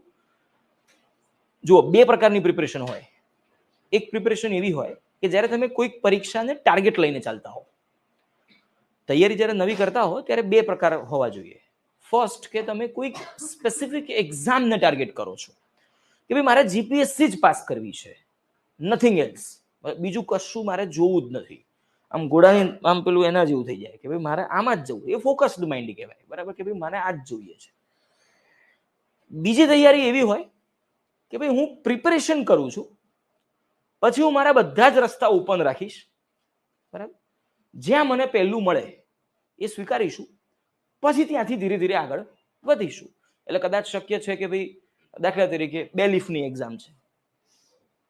હવે આમ મેં સ્ટાર્ટિંગમાં હું આમને જે સમજાવતો હતો એમાં મેં એમ કીધું કે બેલીફ થોડુંક નીચે લેવલ છે. નીચે એટલે કંઈ એવું કંઈ નથી કે જેમાં જવાય નહીં. બેલીફનું કામ શું હોય કે જે જનરલી સમજો કે કોર્ટમાં દાખલા તરીકે આ ભાઈએ કેસ કર્યો આમના ઉપર, બરાબર, તો આમણે કેસ કર્યો, કોર્ટમાં ગયા, આમણે કોર્ટમાં કેસ થયો, આ ભાઈના સામે કેસ થઈ ગયો અને કોર્ટમાં તારીખ પડી કે ભાઈ સમજો કે ભાઈ 1 ડિસેમ્બરે કોર્ટમાં તમારો કેસ આવશે. તો આમણે કેસ કર્યો છે તો એમને તો ખબર છે કે 1 ડિસેમ્બરે મારા જવાન છે, મારો કેસ છે, સુનાવણી છે. પણ જેના ઉપર કેસ કર્યો છે એને ક્યાંથી ખબર પડે કે મને 1 ડિસેમ્બરે બોલાવ્યો છે કોર્ટમાં? ખબર છે તો એને કહેવા કૂકે તો જવું પડે ને. તો હવે કહેવાય એટલે શું કહે, જજ ઘેર ઘેર ફોન કરે બધાને, એ ભાઈ તું પહેલી આવી જશે, તારા સામે કેસ છે, એવું ના હોય. જજ છે એમ ના કહેવાય. તો કોર્ટની એક સિસ્ટમ છે કે ભાઈ કોર્ટમાંથી એક સમન્સ બહાર પડે, સમન્સ બહાર પડ્યું ભાઈ ફલાણા ભાઈએ તમારી સામે કેસ કરેલ છે, આ બાબતનો કેસ છે જેના ઉપર સુનાવણી 1 તારીખે થશે, હાજર રહેવું. કઈ જગ્યાએ? તો કે આ કોર્ટમાં, આ નંબરની કોર્ટ, આ જજ એમાં હાજર થવાનું છે. તો આ સમન્સ કહેવાય. તો આ સમન્સ આપવા જવાનું હોય. હવે એના માટે તમારે ઘેર ઘેર ફરવાનું હોય. ઘેર ઘેર ઇન ધ સેન્સ બધી ઘેર ઘેર ના જવાનું હોય, પત્રિકા નહીં, લગ્નની કંકોત્રી નહીં આપવા જતા તમે. જેની સામે સમન્સ હોય એને આપવા જવાનું હોય. આ કામ હોય બેલીફનું. પણ હવે સમજો કે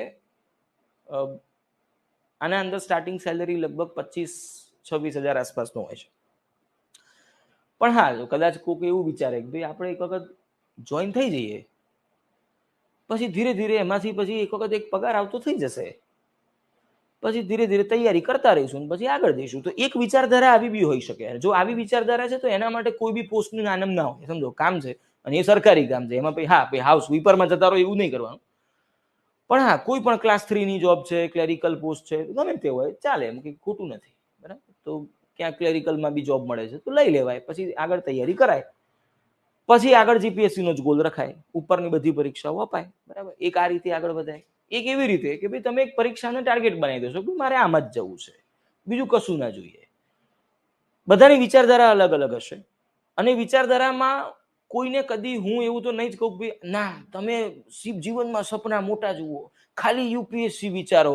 એટલે પણ એના માટે 3 વર્ષ જોઈએ. ઘરમાં અહીંયા ખાવાના ફાંફા હોય, આપણે જે પહેલી મળે સ્વીકારવી પડે એવી હોય. એટલે દરેકની પરિસ્થિતિ અલગ હોય. સમજો તમારું ફાઇનાન્શિયલ બેકગ્રાઉન્ડ શું છે, તમારા પારિવારિક પરિસ્થિતિઓ શું છે, જવાબદારીઓ શું છે, એ બધું તમારે નક્કી કરવું પડે. એમાં કોઈ હું કઈ મોટી મોટી મોટિવેશનની વાતો કરું એનાથી તમારે ઘર ચાલવાનું છે ના. એટલે એ બધી રિયાલિટી તમારે જ જોવી પડે. બરાબર? તો એ મુજબ આગળ વધવાનું. પણ પરીક્ષાઓ બધી આપવાની. તમે જો હવે તૈયારી શરૂ કરી રહ્યા છો તો દરેક કોમ્પિટિટિવ એક્ઝામ જે પણ હવે આવે બધામાં અપિયર તો થાવ જ. એનાથી શું થશે? પાસ થાવ ફેલ થાવ 2 નંબરની વાત છે. બરાબર? એનાથી શું થશે સમજો. પહેલું, એક પરીક્ષાઓનું માળખું જે હોય ને તમે સમજતા થશો. બીજું, એક્ઝામનું ટાઈમ પ્રેશર સાલું કેટલું ખતરનાક છે એ તમને ધીરે ધીરે સમજાતું જશે. કે આજે લાગે કે 2 કલાકમાં 200 પ્રશ્નો, આમ જયારે આમ આ રેલો જયારે નીચે આવે ત્યારે ખબર પડે ને કે હારું આ કેટલું હળગે છે. બાકી એમને એમ તો ખાલી દૂરથી જોઈને તો બધા દૂરથી ડુંગળા નહીં હમણાં એના જેવું લાગે. બરાબર? જીપીએસસી નું પેપર પતાયા પછી તમે કોઈક ચાની કેટલી ઉભા પેપર જોતા હો તો બાજુથી ગમે તે રિક્ષાવાળા કાકા ઉતરીને આમ પેપર જોતા હોય, આ તો મને આવડે છે. એટલે પણ એમ કઈ 200 થી 1 જ આવડે તને ભાઈ. આમાં થોડી વર્ધી મારવાની છે, એવું ના હોય. બરાબર? એટલે કહેવાનો મતલબ પેપર પત્યા પછી બધાને આવડતું હોય છે. ત્યાં અંદર બેઠા બેઠા તમે શું ઉખાડી શકો છો? આ પેલું ક્રિકેટ મેચ જેવું છે. નહીં, મેચ જોતા જોતા પેલા આમ ગલ્લે શાંતિથી આમ શાંતિ ઉભો હોય 2-4 ભાઈબંધો જોડે, આ વિરાટ કોહલી હમણાં નહીં, બરોબર નહીં, મજા નહીં, આમ ફૂલ શોટ છે ને એ આમ અલ્યા પણ તું જા ને એકવાર કે રમ મજા. એ 150 સ્પીડે બોલ આવશે, દેખાય નહીં. આમ શરીર ઉપર જેટલા આમાં હાડકા જેટલા છે ને એના કરતા 3 ગણા કરીને પાછા લાવશો એટલા તૂટશે. બરાબર? સાચી વાત કે નહીં? એટલે બહાર બેઠા બેઠા બધું તમને સહેલું જ લાગતું હોય. તમે પોતે જયારે પરિસ્થિતિમાં જાઓ ત્યારે તમને ખબર પડે કે ચાલુ આ તો બહુ ડિફિકલ્ટ છે.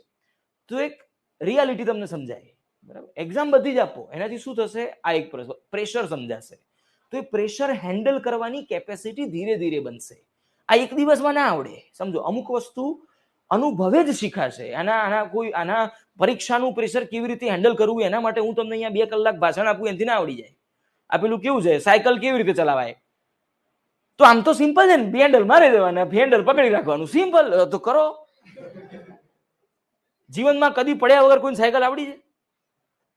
પડે છે ને 2-4 વાર તો જ શીખ્યા છીએ ને. કોઈ આમ એવું કે અરે હું ચડ્યો સાયકલ સીધો પહેલા એવી હાકી સીધો અમદાવાદ થી ઉદયપુર પહોંચી ગયો, એવું ના થાય. સપનામથી બહાર આવે. સાચી વાત કે નહીં? તો પડે જ છે ને, 2-4 વખત પડે આવીશું, હરખા પેટના છોલાઈ આવીશું, લોહી થઈ ગયું એમ ઘરમાં ટીંગા ટોળી કરીને 2 જણા ઘેર લાયા હોય, આમ ખભે કરીને ઘેર લઈ આવ્યા હોય, ત્યારે માંડ આવડી ને. તો એ અનુભવે શીખ્યા. બસ તો આ પણ એવું જ છે. આ પ્રેશર છે. આ પ્રેશર તમે અહીંયા બેસીને કદી ફીલ ના કરી શકો. એના માટે ત્યાં જ જવું પડે. બરાબર? તો એક એક્ઝામ્સ આપવાથી આ ફાયદો થશે. બીજો થર્ડ બેનિફિટ શું હોય? સમજો કે કોઈ પરીક્ષા આજથી 2 મહિના રહીને આવી, દાખલા તરીકે. તો 2 મહિનામાં અહીંયા કંઈક તો ભણ્યા છો ને તમે. 2 મહિનામાં અહીંયા કઈ એવું 2 મહિનામાં કંઈક આમ થોડું ઘણું કરતા વ્યવસ્થિત કંઈક તો પૂરું થયું છે. એટલામાંથી તમને શું આવડ્યું એનું ચેકિંગ કોણ કરશે? તો એ ત્યાં થશે. ખ્યાલ આવ્યો? અને બીજું એક રિયાલિટી ચેક ખબર પડશે. રિયાલિટી ચેક એટલે વાતો મોટી મોટી કરવી, સપના મોટા મોટા જોવાથી કદી જિંદગી ચાલતી નથી. જિંદગી સત્ય ઉપર ચાલે છે, મોટિવેશન પર નહીં. અને જો ખાલી મોટિવેશનથી બધું થતું હોત અને ખાલી સપના જોવાથી થતું હોત તો ભારત આજે આખું આપણે પેલા આના કયો પેલા મોટિવેશનલ સ્પીકરો 2-4 હારા, હા, આવા બધાના વિડીયો જોઈને આપણે ક્યાં પહોંચી ગયા હોત ને. You can do it, you can, you will, આવું સાંભળવાથી કશું થતું નથી ને. સમજો છો મારો કહેવાનો મતલબ? તો સપના જોવાથી પૂરા નથી થતા. એના માટે મહેનત બી કરવી પડે અને એટલી આપણી કેપેસિટી બી તો હોવી જોઈએ. આપણે સપના જોઈને બેઠા હોઈએ યુપીએસસી ના, 1.5 વર્ષ તૈયારી કરીને કંડક્ટરની પરીક્ષા પાસ ના થતી હોય તો ભાઈ એનો શું મતલબ? સમજો છો મારો કહેવાનો મતલબ? અને તમે જે ઓનલાઈનમાં છો એ લોકોની તો અલગ વાત છે. બાકી હા, સંદીપ મહેશ્વરી જો, બાકી તમે જે રૂબરૂ અહીંયા બેઠા છો, તમે બધા એક એવી જગ્યાએ બેઠા છો, ગાંધીનગર જગ્યા છે આ સપનાઓનું કબ્રસ્તાન છે, સમજો. આને લોકો ગાંધીનગરને કોમ્પિટિટિવ એક્ઝામનું હબ ગણે છે. જ્યાં જુઓ ત્યાં દર ચોથી જગ્યા તમને કંઈક ને કંઈક, કાં તો પીજી મળેલું હોય, કાં તો લાઇબ્રેરી બનાવી દીધી હોય, કાં તો ક્લાસ બનાવી દીધા હોય, કાં તો ચોપડીની દુકાન ચાલતી હોય, કાં તો ઝેરોક્સ વાળો હોય, કાં તો ચા વાળો હોય, અને કાં તો હોટલ વાળો હોય. આટલું જ દેખાય ગાંધીનગરમાં તમને. પણ આ બધું જ જે સેન્ટર છે ને એમાં ચોરાક આપણું લોકેશન તો તોય સારું છે કે આપણે શહેર છે ને મેઇન જે બધું માર્કેટ ખીચડો થયો છે ને એનાથી સહેજ આઘા છીએ. આઘા રહીએ ને એટલું સારું. કેમ ખબર છે? કારણ કે જો તમે ભૂલે ચૂક્યા, હજી તમે બધા નવી નવી તૈયારી શરૂ કરો છો ને એટલે આ વાત કરું છું. ઓલરેડી હોય 4 વર્ષથી એને આવું બધું ના કહેવાનું હોય, રાડ્યા પછીના ડાપણ જેવી વાતો હોય, બરાબર. પણ તમે બધા નવા નવા સ્ટાર્ટ કર્યું છે ને એટલે તમને કહું છું કે ધીરે ધીરે શું થશે કે તમે જો બહારથી આવ્યા છો કે ભલે અહીંયા રહેતા હો, ધીરે ધીરે બધા લાઇબ્રેરીમાં જોઈન થવા માંડે. કોઈક લાઇબ્રેરીમાં જોઈન થાય કે મારે વાંચવા માટે લાઇબ્રેરી જોઈશે. પછી ગાંધીનગરમાં તમને દર ચોથો વ્યક્તિ તૈયારી કરનાર મળે છે. અહીંયા પુષ્કળ છે સંખ્યા તૈયારી કરનારાની, અને બધાને સલાહ આપવી જ હોય છે. ભારતમાં 140 કરોડની વસ્તી છે અને 1400 કરોડની સલાહો ફરે છે, બરાબર. એટલે બધાને જોડે 10 સલાહ છે જીવન માટે. બધા રાયચન થઈને ફરે છે, બધાને કંઈક ને. તમે જે પૂછો ને, યાર રશિયામાં પુટિને શું કર્યું, અલા પુટિન, અલા પણ પુટિન તેના દેશમાં જે કરે તને પૂછવા આવશે અહીંયા. બધાને સલાહ હોય જ જીવનમાં, કદી કોઈને નો કમેન્ટ્સ બોલતા જ નહીં આવડતું. બધાની પાસે દરેક વસ્તુની સલાહ છે. અને એમાંય જો આ બધા લોકોની સલાહો તમે સાંભળવા માંડ્યા, આમ તમે કોઈક લાઇબ્રેરીમાં જાઓ એટલે ધીમે ધીમે પછી બધા અમુક સિનિયરો હોય, આવું થશે ધીરે ધીરે. અમુક સિનિયરો હોય, અરે હું 5 વર્ષથી તૈયારી કરું છું, 6 વર્ષ થયા મને, કે હું કહું એમ. અલ્યા પણ તો 6 વર્ષ કઈ ગર્વ લેવાની બાબત છે? તું 6 વર્ષમાં એકે પાસ નથી થયો એ વિચાર. સમજો છો, આ લગ્ન અને કોમ્પિટિટિવ એક્ઝામ, આ બે જ ક્ષેત્ર એવા છે કે જ્યાં આગળ અનુભવીની ખરેખર કિંમત જ નથી. એમાં તો એની વેલ્યુ ડાઉન થાય, સમજો. અમુકને ઘેર જઈને સમજાય. મારી વાતો અમુક મલ્ટી લેયર હોય છે. આ પેલું કેવું છે, તમે કોકને એમ કહો કે મેં 4 વખત લગ્ન કર્યા, તો કઈ ગર્વ લેવાની બાબત છે? તને 3 કાઢી મૂક્યો એમ કે. એટલે કહેવાનું મિનિંગ કે કોમ્પિટિટિવ એક્ઝામ પણ એવું જ ક્ષેત્ર છે કે જ્યાં આગળ તમે 6 વર્ષ સુધી જો પાસ નથી થયા તો તમારે એ વિચારવું જોઈએ કે મારામાં શું ખામી છે. એના બદલે લોકોને સલાહ આપતા ભરે છે. અને એમાંય તકલીફ ક્યાં હોય છે કે લોકો એની સલાહ માને છે. એનાથી મોટી તકલીફ ત્યાં છે. આપણે પેલું કેવું થશે ખબર? ધીરે ધીરે આવું થશે. તમે નવું નવું તૈયારી શરૂ કરી એટલે આવું બધું થશે. આનાથી બચીને રહેજો એમ. આ બધું એટલે કહું છું કે આ બધાથી બચીને રહેવું. આ બધી ભૂલો છે જે જીવનમાં ના કરતા. કે આપણે ક્યાંક વાંચવા જતા હોઈએ, કોક મળે, એના હાથમાં બીજી ચોપડી હોય, આપણા હાથમાં બીજી ચોપડી હોય, એટલે આપણી જોડે સારું જ હોય, મટીરિયલ મસ્ત હોય, બધું જ પરફેક્ટ હોય, ચકાચક હોય, કોઈ જ તકલીફ ના કઈ ચોપડી બધે 4-5 પાના ફિયા દઈએ. ઇન્ડેક્સ સિવાય આપણને કઈ સમજાતું ના હોય, બરાબર. એ જોઈએ સારું છે. ભાઈ પેલો એના 4-5 વખાણ કરે, પેલી 4-5 વખાણ કરે, આપણને ગમી જાય એટલે આપણે આપણી ચોપડી મેલ પડતી એની લેવા ખરીદવા નીકળી પડીએ. આ પેલું ગુજરાતીમાં કહેવત છે, પારકા બૈરા હવ ને ગમે. એમાં બધા આવી ગયા, હું આવી ગયો, બરાબર. એટલે એક્ઝામ્પલ છે કે ભાઈ એ બીજાના મટીરિયલમાં શું છે તે તમે તમારી જોડે જે પૂરું કરો ને. સમજો છો તમે? અહીંયા કેટલા લોકો એવા છે જે બહારથી આવ્યા છે અહીંયા પીજી રહીને ભણે છે? ઓકે, ઓહ આખો ક્લાસ છે મોટા ભાગનો. તમારા પીજીમાં બીજા બધા લોકો હશે? તમે બધા મોટા ભાગના એવા જ તમને હાથ ઊંચા કર્યા હતા કે નવી નવી તૈયારી કરો છો હમણાં તમારા પીજીમાં બીજા બધી પબ્લિક હશે ને? તો આજે જરા ઘેર જઈને, એટલે પીજીમાં રૂમ પર જાઓ, રૂમે જાઓ, પીજીમાં જ્યાં તમે રહેતા હો ત્યાં જાઓ, એટલે તમારે ભેગો કે ભેગી જે રહેતું હોય ને એની જરાક આમ કબાટ જોવાનું કે એની જોડે દરેક વિષયના કેટલા ચોપડા છે. એક વિષયના 4-4 ને 5-5 ને 6-6 ને 7-7 થોથા વસાયા હશે. પછી એ જોવાનું કે આ પાના કેટલા ફેદેલા છે. ચોપડી વંચાય ને એટલે અમુક ઘસાય ને એટલે પાના નીચેથી બગડે. એટલે તમે જોશો ને એની પરિસ્થિતિ જોઈને ખબર પડશે કે આમાં પેલા 4 સિવાય કશું આગળ વંચાયું નથી. તો ઇંગ્લિશમાં એક શબ્દ છે બિબલિજીનિયસ. જીનિયસ ખરા પણ બિબલિજીનિયસ. બિબલિજીનિયસ એટલે શું ખબર? જેના પુસ્તકો ભેગા કરવાનો શોખ હોય. એટલે આવી જ પ્રજા છે. એક પુસ્તક લો, એક મટીરિયલ લો, પુસ્તક એટલે મટીરિયલ ટૂંકમાં કોઈ બી, એ ચાહે તમને અહીંથી આપ્યું હોય કે ચાહે કોઈ ફેકલ્ટી આપતા હોય કે ચાહે તમે ખરીદ્યું હોય, જે પણ લીધું એક લો, હરખું પૂરું કરો પહેલેથી છેલ્લે સુધી, પછી એનું એ ફરીથી કરો. પ્રકાશન બદલાવાથી માહિતી થોડી બદલાઈ જાય છે. એક પ્રકાશન વાળો એમ કહેશે કે ભારત 1947 માં આઝાદ થયું હતું, બીજું પ્રકાશન શું કહે, અમે મોટું પ્રકાશન, અમે 47 માં આઝાદ કરાવ્યું, એવું હોય? માહિતી હરખી જ હોય ને ભાઈ. તો જે તમને અહીંથી મળે છે ધી બેસ્ટ મટીરિયલ છે, બસ આટલું સમજો. પણ આ પેલું કેવું છે, કાં તો જીવનમાં જેને ઈચ્છો છો એને મેળવી લો, કાં તો જે મળ્યું છે એને ગમાડી લો. બેમાંથી એક દિશામાં જવાય. તો જે તમને અહીંયાથી મળ્યું છે એને ગમાડી દો. બરાબર, મટીરિયલની વાત કરું, બીજું કઈ ના મતલબ. એટલે કોઈ જ સબ્જેક્ટમાં, અને ખાલી મેથ્સની આ વાત નથી કરી રહ્યો, દરેક સબ્જેક્ટમાં જે તમને કન્ટેન્ટ, જે મટીરિયલ, જે ફેકલ્ટીઝ દ્વારા જે પણ રિસોર્સ મટીરિયલ તમને આપવામાં આવે, એને પહેલા એટલીસ્ટ 2 વાર 3 વાર પૂરું કરો. પછી તમને લાગે કે ના મને હજી આમાં આગળ વધવું છે, તો બીજા કોઈ પુસ્તકમાં જાઓ અને બીજા કોઈ મટીરિયલમાં જાઓ, બીજા કોઈકની સલાહ લો, ગમે તે કરો, પણ એટલીસ્ટ જે અહીંયાથી મળ્યું છે એને એટલીસ્ટ 2 વખત તો આખું પતાવવાનું છે. આ પેલું એક મસ્ત વાક્ય હતું કે I would not fear that 10,000 punches that you have practiced once. Bruce લીનું સેન્ટેન્સ છે કે મને એ 10,000 પંચીસથી બીક નથી લાગતી કે જે તમે એકવાર ટ્રાય કર્યો છે. I would fear that one punch that you have practiced 10,000 times. મને એક પંચથી બીક લાગશે જે તમે 10,000 વખત પ્રેક્ટિસ કરી ચૂક્યા છો. એક જ મટીરિયલને એટલીસ્ટ 2 વાર 3 વાર પૂરું કરો, એનાથી તમારું 80-90% કન્ટેન્ટ પતી જશે. પછી હા, જરૂર લાગે કે ના હજી સમય બચ્યો છે આપણી પાસે, પરીક્ષાનો ટાઈમ છે, બીજું કોઈક રેફરન્સ જોવું છે, તો જુઓ, ખોટું નથી. પણ મલ્ટિપલ પુસ્તક ભેગા કરવા ખોટા નથી, પણ પહેલું પૂરું તો કરો.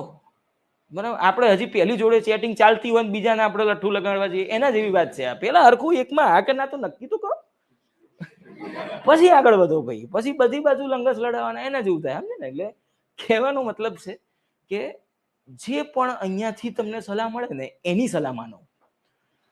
તમે બધા નવા અહીંયા આવ્યા છો ને, દર ચોથો વ્યક્તિ તમને અહીંયા પીજીમાં તમને સલાહ આપતો હશે, એમની સલાહ ના માનશો. સલાહ એની માનવી 2 પ્રકારના લોકોની. કાં તો જે વ્યક્તિને એકચ્યુઅલી એ વસ્તુમાં પાસ થવાનો અનુભવ હોય, કાં તો એ વ્યક્તિ એ સબ્જેક્ટનો એક્સપર્ટ હોય. બંને હોઈ શકે. કઈ પરીક્ષા પાસ કરે એ જ હોશિયાર એવું ના હોય, બરાબર? એવું જરૂર સેજ બી જરૂર નથી. પરીક્ષા પાસ થવી એ કોઈ માપદંડ હોય જ ના શકે નોલેજનો. પણ એ સબ્જેક્ટનો એક્સપર્ટ હોવો જોઈએ ને. આજે સમજો કે કોઈ ફેકલ્ટી એવા બી હશે કે જેણે કોઈ દિવસ પરીક્ષા આપી જ નથી, પણ એ વ્યક્તિ એ સબ્જેક્ટને છેલ્લા 25-30 વર્ષથી ભણાવે છે, તો બોસ એ ઘોળીને પી ગયા હોય સબ્જેક્ટ. બરાબર, આપણી ઉંમર નહીં એટલા વર્ષોથી ભણાવતો હોય માણસ, તો એ પછી એની સલાહને જ માનવાની હોય, અનુસરવાની હોય. બરાબર, એના જેવી વાત છે. દાખલા તરીકે હું મારી વાત કરું તો હું લગભગ છેલ્લા 11 વર્ષથી ગણિત ભણાવું છું, આ જ સબ્જેક્ટ લઉં છું. બરાબર, અને આ 11 વર્ષમાં 2013માં મેં ગ્રેજ્યુએશન પૂરું કર્યું, ત્યારથી લઈને આજ સુધીમાં મેં પુષ્કળ પરીક્ષાઓ આપી છે, ઘણી બધી આપી છે, અને એ બધી પરીક્ષાઓમાં લગભગ 18 જેટલી પાસ કરી છે. અને હું પાસ કહું એટલે પ્રિલિમ પાસને પાસ નથી ગણતો, એવી તો બધી અડધો ડઝન થાય. અરે અડધો ડઝન નહીં, હાફ સેન્ચુરી ઉપર થાય, કે જેમાં પ્રિલિમ થયું હોય, મેન્સ થયું હોય, સ્ટેજીસ વધ્યા હોય, બરાબર, પણ ઇન્ટરવ્યુ ના થયો હોય, તો એવું બધું નહીં. બધું જ ફાઇનલ પૂરું થયું હોય, ફાઇનલ સિલેક્શન, અપોઇન્ટમેન્ટ લેટર હાથમાં આવ્યો હોય, એવી 18 એક્ઝામો છે. ઘણી બધી જોબ મેં કરી છે, લગભગ 3-1 વર્ષ ગવર્મેન્ટ જોબ કરી છે, અલગ અલગ ડિપાર્ટમેન્ટ્સમાં, કોકમાં થોડી, કોકમાં વધારે. કરતા લગભગ 3 વર્ષ જેવું થયું, 2.5-3 વર્ષ જેટલી ગવર્મેન્ટ જોબ છે, બધી ભેગી કરી. બધામાંથી છોડીને છેલ્લે ભણાવું છું હવે. પણ હા, મને એક વસ્તુ આવડે છે, મેથ્સ આવડે છે, એક્ઝામ પાસ કરતા આવડે છે, અને કરાવતા આવડે છે. પણ હવે એમાં કેવું થાય કે સામે નાનો વ્યક્તિ સલાહ આપવાનું કામ મારું છે, ભણાવવાનું કામ મારું છે, મારું ઇન ધ સેન્સ, અને હું ખાલી મારી વાત નથી કરતો, જે બી ફેકલ્ટી અહીંયા આવશે બધામાં આ જ વસ્તુ હશે કે એ બધાને સરખી જ સલાહ આપતા હોય. એમાં કોઈને એવું તો છે નહીં કે આમ પર્સનલી ઘેર જતા જતા કોકને આમ ચીઠી લખીને સાઈડમાં ઘેર જઈને ખોલ, એવું નથી હોતું. કોકને આમ કાનમાં નીચે લીપમાં સાઈડમાંથી આમ દબોચીને 2 દાખલા નવા શીખવાડો, એવું ના હોય. બધાને સરખું જ ભણાવતા હોઈએ. એમાંથી અમુક લોકો જ પાસ થાય છે, બાકીના નથી થઈ શકતા. એનું કારણ શું છે કે વિદ્યાર્થી જે સફળ થાય છે ને કદી ક્લાસમાં બેસીને તે ભણ્યા હોય એનાથી સફળ નથી થતો. અહીંયાથી નીકળીને પછી તમે શું કરો છો એ નક્કી કરે છે કે તમે પાસ થશો કે નહીં. અને આ આખી વાત કેવી છે ખબર છે કે અહીંથી નીકળીને એટલે ભણીએ તો બધા હરખું જ છે. હવે દાખલા તરીકે મેં આજે કીધું કે આટલી વસ્તુ પ્રેક્ટિસ કરવાની, તો હવે કરવાનું કામ કોનું? એ તો તમારું ને. હવે ના કરો તો હું શું કરવું? સમજો, તો એ તો તમારે કરવું પડશે. અને હવેનો સ્ટેજ, જો તમે સ્કૂલ કોલેજના એટમોસ્ફિયરમાંથી બહાર આવ્યા છો ને હવે આ ફિલ્ડમાં ઘૂસ્યા છો, તો સમજો આ બે ક્ષેત્રમાં બહુ મોટો ફરક છે, બહુ જ મોટો ફેર છે. સ્કૂલમાં કોલેજમાં તમે પાસ થાઓ ના થાઓ એનાથી ફેકલ્ટીને ફરક પડતો હતો. કેમ ખબર છે? સ્કૂલમાં તમે બહુ આખો ક્લાસ ફેલ થાય ને તો પ્રિન્સિપાલની પત્તર ફાડી નાખે સરકાર. એવું તો શું કર્યું વરા સુધી તમારા બધા છોકરો ફેલ થયા? બોલાવો કે આ પ્રિન્સિપલ કોણ હતો, કે આ બધા શિક્ષક અંગત ભેગો રસાલો કાઢો, કે આમનો સસ્પેન્ડ કરો, કે આ સ્કૂલ વાળાને એક્શન લેવામાં આવે. લિટરલી જે સ્કૂલના સામે અંદર બહુ જ ઓછું પરિણામ આવે એના સામે એક્શન લેવાય. છાપા વાંચતા હો તમને ખબર હોય. કોલેજમાં બહુ ઓછું પરિણામ આવે તો પ્રોફેસરના સામે એક્શન લેવાય, લિટરલી. અહીંયા કોઈ ફેર નહીં પડે. તો હવે કારણ કે કેવું થશે, અહીંયા 4 બેચ ચાલતી હોય, 4 બેચમાંથી ભેગા થઈને 10 જણા પાસ થઈ ગયા, તો અહીં તો પરિણામ મોટું જ દેખાશે ને કે અમારા 10 જણા જીપીએસસીમાં પાસ. પણ બાકીના 250 ફેલ થયાનું લિસ્ટ કોઈ દિવસ આપશે? કોઈ નહીં આપે. અને પાસ તો થશે જ.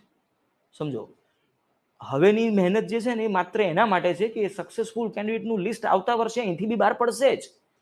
સવાલ ખાલી એટલો હોય કે એમાં તમારું નામ ને ફોટો હશે કે નહીં.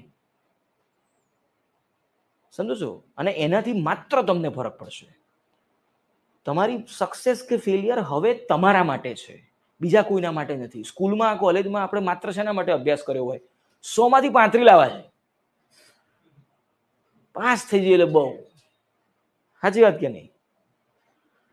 આમ કોલેજમાં જો જસ્ટ આમ દિલથી પ્રામાણિકતાથી કહેજો, જો ઘેર તમને કોઈ વળનાર ના હોત, જો ઘેર કોઈ બોલનાર ના હોત, ઘેર કોઈ જોનાર ના હોત, ઘેર કોઈ કશું કહેનાર ના હોત, તો કોલેજની પરીક્ષાના જે અઠવાડિયા પહેલા આપણે વાંચતા હતા એ વાંચ્યું હોત? અને કેટલા દિવસ વાંચ્યું? સાચું કહેવાનું આમ દિલથી, કોલેજની એક્ઝામના કેટલા દિવસ પહેલા તમે વાંચ્યું? આગલા દાડે, 2 દાડા. જે પણ ફિલ્ડમાંથી તમે આવ્યા હો, બીકોમ કર્યું હોય, એન્જિનિયરિંગ કર્યું હોય, બીએ કર્યું હોય, ડઝન્ટ મેટર, વધુમાં વધુ 15 દાડા. એનાથી ઉપર નહીં. જો ફાઇનલ સેમિસ્ટરની ફાઇનલ એક્ઝામના 2 મહિના પહેલા ખાલી છોકરાને એમ પૂછવામાં આવે ને અચાનક બોલાવીને, તારા આ સેમિસ્ટરમાં કેટલા વિષય છે, એના નામ, એના ઓથેન્ટિકેટ રેફરન્સ બુક્સ વિથ રાઇટરના નામ ખાલી તું બોલી જાય એટલે તારું આ સેમ પાસ. બોલો તોય હું તમને ગેરંટી મારીને કહું 50% ગુજરાત ફેલ થાય. સાચી વાત કે નહીં? એક્ઝામના 2 મહિના પહેલા તો આપણે સબ્જેક્ટનું લિસ્ટ શોધતા હોય કે આમાં ભણવાનું શું છે. એક્ઝામના 20 દાડા પહેલા તો ચોપડા લેવા ગયા હોય કે અલા આમાં ક્યાં મળે, કે આનું પુસ્તક ક્યાં મળે, કે આમાં કરવાનું શું છે. ભાઈ છેલ્લે સાહેબને પાસે ફરતા હોય, સાહેબ આમાં આઈએમપી આવતા હાલો. અને પછી તો છેલ્લે કાં તો કઈ નહીં, છેલ્લા 4 વર્ષના યુનિવર્સિટીના પેપર કરી જવાના, એટલે કે એમાંથી 70 માં 30 આવી જાય, 100 માંથી 35 આવી જાય, બહુ થઈ ગયું. અને કશું ના હોત કે છેલ્લે ગીતો લખીને આવતું રહેવું, છેલ્લે રેમ નજરના માર્ક મળી જશે. પણ આ પરીક્ષા તમે 70 માંથી 23 કે 100 માંથી 35 લાવવા નથી આપી રહ્યા. હવેની જે એક્ઝામ છે એમાં પાસ થવા માટે શું કરવું પડે? ટોપમાં આવવું પડે. સમજો છો? આ બે પરીક્ષાની આખી પદ્ધતિમાં જ બહુ મોટો આસમાન જમીનનું અંતર છે. પેલામાં તમે ખાલી પાસ થવાની તૈયારી કરી છે અને આમાં ટોપમાં આવવાની તૈયારી કરવાની છે. અને અત્યારે તમારી બધાની એજ, બધા બહુ યંગ છો, 25 આસપાસની એવરેજ એજ ગણી આપણે. બધા એનાથી તો નીચે જ હશે, કોઈક એકાદ 2 વધારે હોય, કોઈક એકાદ 2 ઓછા હોય. એવરેજ એજ 25 ગણી લઈએ. ક્યારે રિટાયરમેન્ટ હોય સરકારીમાં? 58, 60 ગણવાના. કારણ કે 58 પછી એક્સટેન્શન આવે અને બધા એક્સટેન્શન લે જ. કારણ કે 58 પછી આમે ઘેર તમારું કોઈ કામ ના હોય. સમજો, 58 પછી તમે ઘેર રહો ને તો આમે ઘરવાળા કે આજે ક્યાંય નથી જવાનું, કંઈક કરો હવે. જ્યારે આપણી માનસિકતા જીવનમાં કેવી હોય છે ખબર છે? કે જ્યારે ખરેખર કામ કરવાની ઉંમર હોય છે ત્યારે આપણે મજા હોતા હોઈએ છીએ કે જીવનમાં શું સંદીપ મહેશ્વરીને સાંભળો, કલ મેં ક્યાં રખા હે, આજ મેં જીવો, એવું એ એટલે કે છે કે એના ખાતામાં આવું બોલવાના 25 લાખ પડે છે ભાઈ.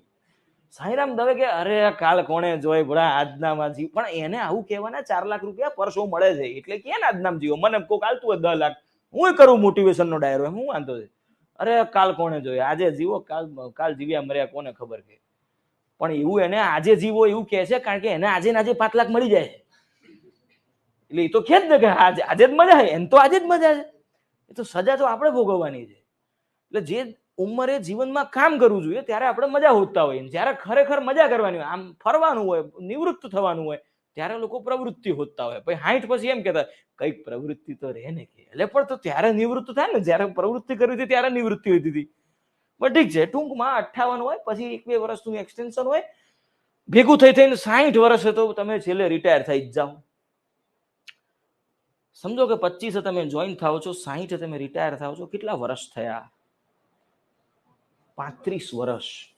તમે કોલેજની સેમિસ્ટરની પરીક્ષામાં 6 મહિનાનું સેમિસ્ટર હોય આપણું, જો 6 મહિનાના સેમિસ્ટરની પરીક્ષામાં તમે 10 દિવસ બીજો તૈયારી કરતા હતા, 10 દિવસ બધી થઈને કહું છું, ટોટલ બધા પેપરની થઈ, 10 દાડા તો વાંચતા હશો ને બધા પેપરનું થઈને, તો જો 6 મહિના આગળ વધવા માટે, કારણ કે અને અત્યારે તો ગોલ શું હોય, કોઈ એસવાયમાં શું વિચાર્યું કે આગળ ટીવાય, એનાથી આગળ તો કદી વિચાર્યું જ નથી ને, સપના જ નથી જોયા.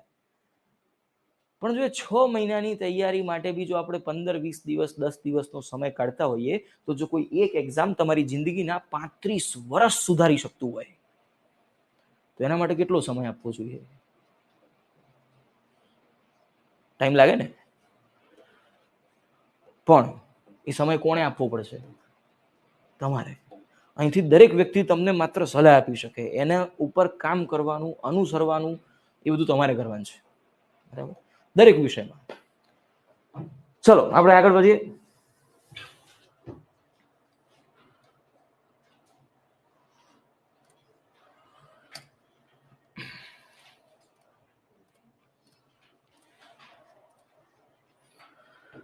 નેક્સ્ટ જોઈએ, લખાઈ ગયું છે. નેક્સ્ટ જોઈએ, 6 નો નિયમ. અત્યાર સુધી આપણે જે જોયું એ બધું કેવું હતું કે જે સબ્જેક્ટના જે સંખ્યાઓના કોઈ સ્પેસિફિક નિયમો છે, કે ભાઈ 11 નો એક સ્પેસિફિક રૂલ છે, 3 નો એક સ્પેસિફિક રૂલ છે, 5 નો એક સ્પેસિફિક રૂલ છે. તો હવે એવી સંખ્યાઓ જોઈએ કે જે સંખ્યાઓમાં એ પોતે બને છે જ 2-3 અલગ અલગ નંબર્સના કોમ્બિનેશનથી. જેમ કે 6, તો 6 બન્યા કઈ રીતે?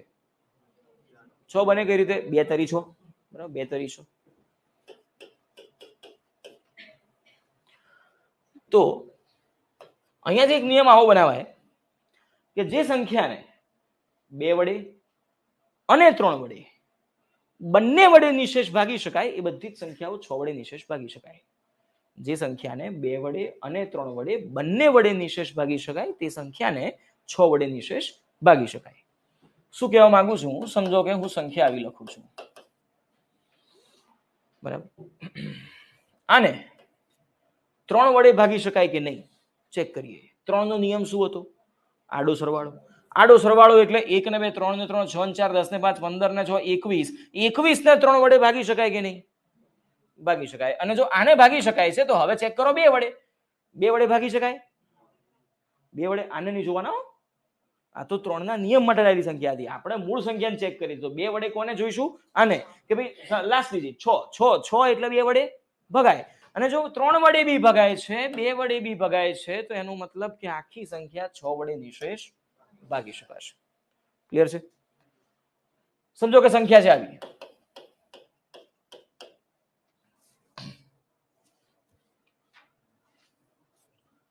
આડો સરવાળો. 3 નો નિયમ ચેક કરો. 1 ને 2, 3 ને 3, 6 ને 3, 9 4, 13 ને 5, 18. 3 વડે ભાગી શકાય, પણ 2 વડે ના ભગાય ને. લાસ્ટ ડિજિટ જોવાનો 5. 2 વડે જોતા હોઈએ ત્યારે 18 ને નહીં જોવાના, એ તો ખાલી 3 ના નિયમ માટે લાયેલી સંખ્યા છે. 2 વડે કોને જોઈશું? મૂળ સંખ્યાના લાસ્ટ ડિજિટને. તો ત્યાં શું છે? 5. ના ચાલે. તો 3 થી ભગાય પણ 2 થી ના ભગાય, એનો મતલબ આખી સંખ્યા 6 થી ભાગી શકાશે નહીં. ક્લિયર છે? તો 6 નો નિયમ શું બન્યો? જે સંખ્યાને 2 વડે અને 3 વડે બંને વડે ભાગી શકાય એ બધી જ સંખ્યાઓ 6 વડે નિશેષ ભાગી શકાય. ત્યારબાદ 12 નો નિયમ. તો 12 નો નિયમ શું થાય? તો 12 ના ભાગ પાડીએ. 6 દુ 12. 12 ના ભાગ પાડ દો. 6 દુ 12. તો જો કોઈ સંખ્યાને 6 થી ભગાય, 2 થી ભગાય, બંને થી ભગાય તો 12 વડે ભાગી શકાય. ઉભા રહો. એક સંખ્યા જુઓ 30. સંખ્યા જુઓ 30. 30 ને 6 વડે ભાગી શકાય. 6 પંચા 30. 2 વડે ભાગી શકાય. 15 દુ 30. પણ 12 વડે ના ભાઈ ને. 12 દુ 24, 12 30 તો આવે જ નહીં એના ઘડિયામાં. તો કહેવાનો મતલબ છે 6 થી ભગાય છે, 2 થી ભગાય છે, તોય 12 થી નહીં ભગાતા. એવું કેવું? તો શું 6 દુ 12 ના થાય? એ તો થાય. પણ આ નિયમ ચેક ના કરી શકાય. આ ના ચાલે. શું જોવું પડે? 4 તરી 12. શું જોવું પડે? 4 તરી 12. કે ભાઈ 4 વડે ભગાય છે? જુઓ 3 વડે તો ભગાય, પણ 4 વડે ના ભગાય ને. 4 સત્તા 28, 4 અઠા 32, 30 ના આવે. તો 3 થી તો ભગાય છે, 4 થી ભગાતા નથી. એનો મતલબ કે આખી સંખ્યા 12 વડે ભગાશે નહીં. ક્લિયર? પણ હવે સમજવાનું તો એ છે કે ચલો 4 અને 3 થી જોવાના, એ તો સમજણ પડી. પણ આ કેમ ખોટું? 6 દુ 12 ના થાય? એ તો થાય જ. તો એ કેમ ખોટું? તો આને આપણે શું કર્યું કહેવાય? આના અવયવ પાડ્યા. 12 ના અવયવ પાડ્યા. તો જ્યારે બી તમે આના આવા અવયવ પાડી રહ્યા છો, ભાગાકારના નિયમ માટે પાડી રહ્યા છો, ત્યારે હંમેશા એવા જ અવયવ લેવા પડે કે જે બંને વચ્ચે કશું કોમન ના નીકળતું હોય. જે બંને વચ્ચે કશું કોમન ના નીકળતું હોય. એટલે જુઓ 6 અને 2 માં બગડો કોમન નીકળે ના નીકળવું જોઈએ. 4 અને 3 માં કશું કોમન નથી. આ ચાલે. ખ્યાલ આવ્યો શું કન્સેપ્ટ છે? ફરીથી એકવાર કે ભાઈ હવે 15 ના નિયમ બનાવવો હોય તો 15 ના ફેક્ટર શું થાય? બોલો ચલો. 15 ના ફેક્ટર 5 તરી 15. તો જો કોઈ સંખ્યાને હું 5 વડે અને 3 વડે બંને વડે ભાગી શકું, તો એનો મતલબ 15 વડે ભાગી શકું. 18 નો નિયમ. 18 નો નિયમ. 18 એટલે 6 તરી 18 બી થાય, 9 દુ 18 બી થાય. તો બોલો 6 તરી 18 સાચો નિયમ કે 9 દુ 18 સાચો નિયમ? કેમ પેલો કેમ ખોટો? 3 કોમન છે, ના ચાલે. ક્લિયર? સમજાઈ ગયું? સમજો કે 24 વડે ભગાય કે નહીં એવું પૂછ્યું છે. તો શું ચેક કરવાનું? 24 નો નિયમ શું ચેક કરશો? 24 એટલે 12 દુ 24 બી થાય, 6 ચોક 24 બી થાય, 8 તરી 24 બી થાય. બોલો કયો સાચો? 8 તરી 24. અહીંયા બગડો કોમન. બગડો કોમન ના ચાલે. આ ચાલે. બરાબર?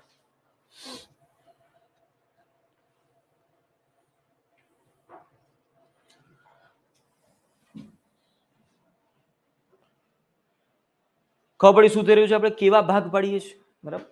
હવે બીજા અમુક શબ્દો જે આમાંથી થિયરિટિકલ પોઈન્ટ ઓફ વ્યૂ થી પૂછાતા હોય. એક શબ્દ છે અવિભાજ્ય સંખ્યા. અવિભાજ્ય સંખ્યા. કોઈ પણ સંખ્યા અવિભાજ્ય છે કે નહીં કઈ રીતે નક્કી કરવાનું? કોને કહેવાય અવિભાજ્ય સંખ્યા? Prime number. અવિભાજ્ય સંખ્યા પ્રાઇમ નંબર કોને કહેવાય? કે જે સંખ્યાને માત્ર 2 જ અવયવ થતા હોય. જે સંખ્યાને માત્ર 2 જ અવયવ થતા હોય એવી ફેક્ટર્સ. અવયવ એટલે ફેક્ટર્સ. 2 જ અવયવ થતા હોય એવી સંખ્યાઓને આપણે શું કહીએ છીએ? અવિભાજ્ય. સમજો કે હું એમ લઉં 11. 11 ના અવયવ કયા કયા થાય? 1 અને 11. 13. તો કે 13 ના અવયવ કયા કયા થાય? 1 અને 13. 17. 17 ના અવયવ કયા કયા થાય? 1 અને 17. બધામાં 2 જ અવયવ છે. તો જો 2 જ અવયવ છે તો એને શું કહીશું આપણે? અવિભાજ્ય સંખ્યા. બરાબર? આમાંથી એક ક્લાસ 3 ના પેપરમાં પૂછાઈ ગયેલો સવાલ, દરેક અવિભાજ્ય સંખ્યાનો સામાન્ય અવયવ કયો હોય? 1. કોઈ પણ અવિભાજ્ય સંખ્યાના અવયવ કયા કયા હોય? 1 અને જે તે સંખ્યા પોતે. તો બધામાં કોમન શું નીકળ્યું? 1. તો પૂછો તો સામાન્ય અવયવ શું બની જશે? 1. બીજો શબ્દ વિભાજ્ય સંખ્યા.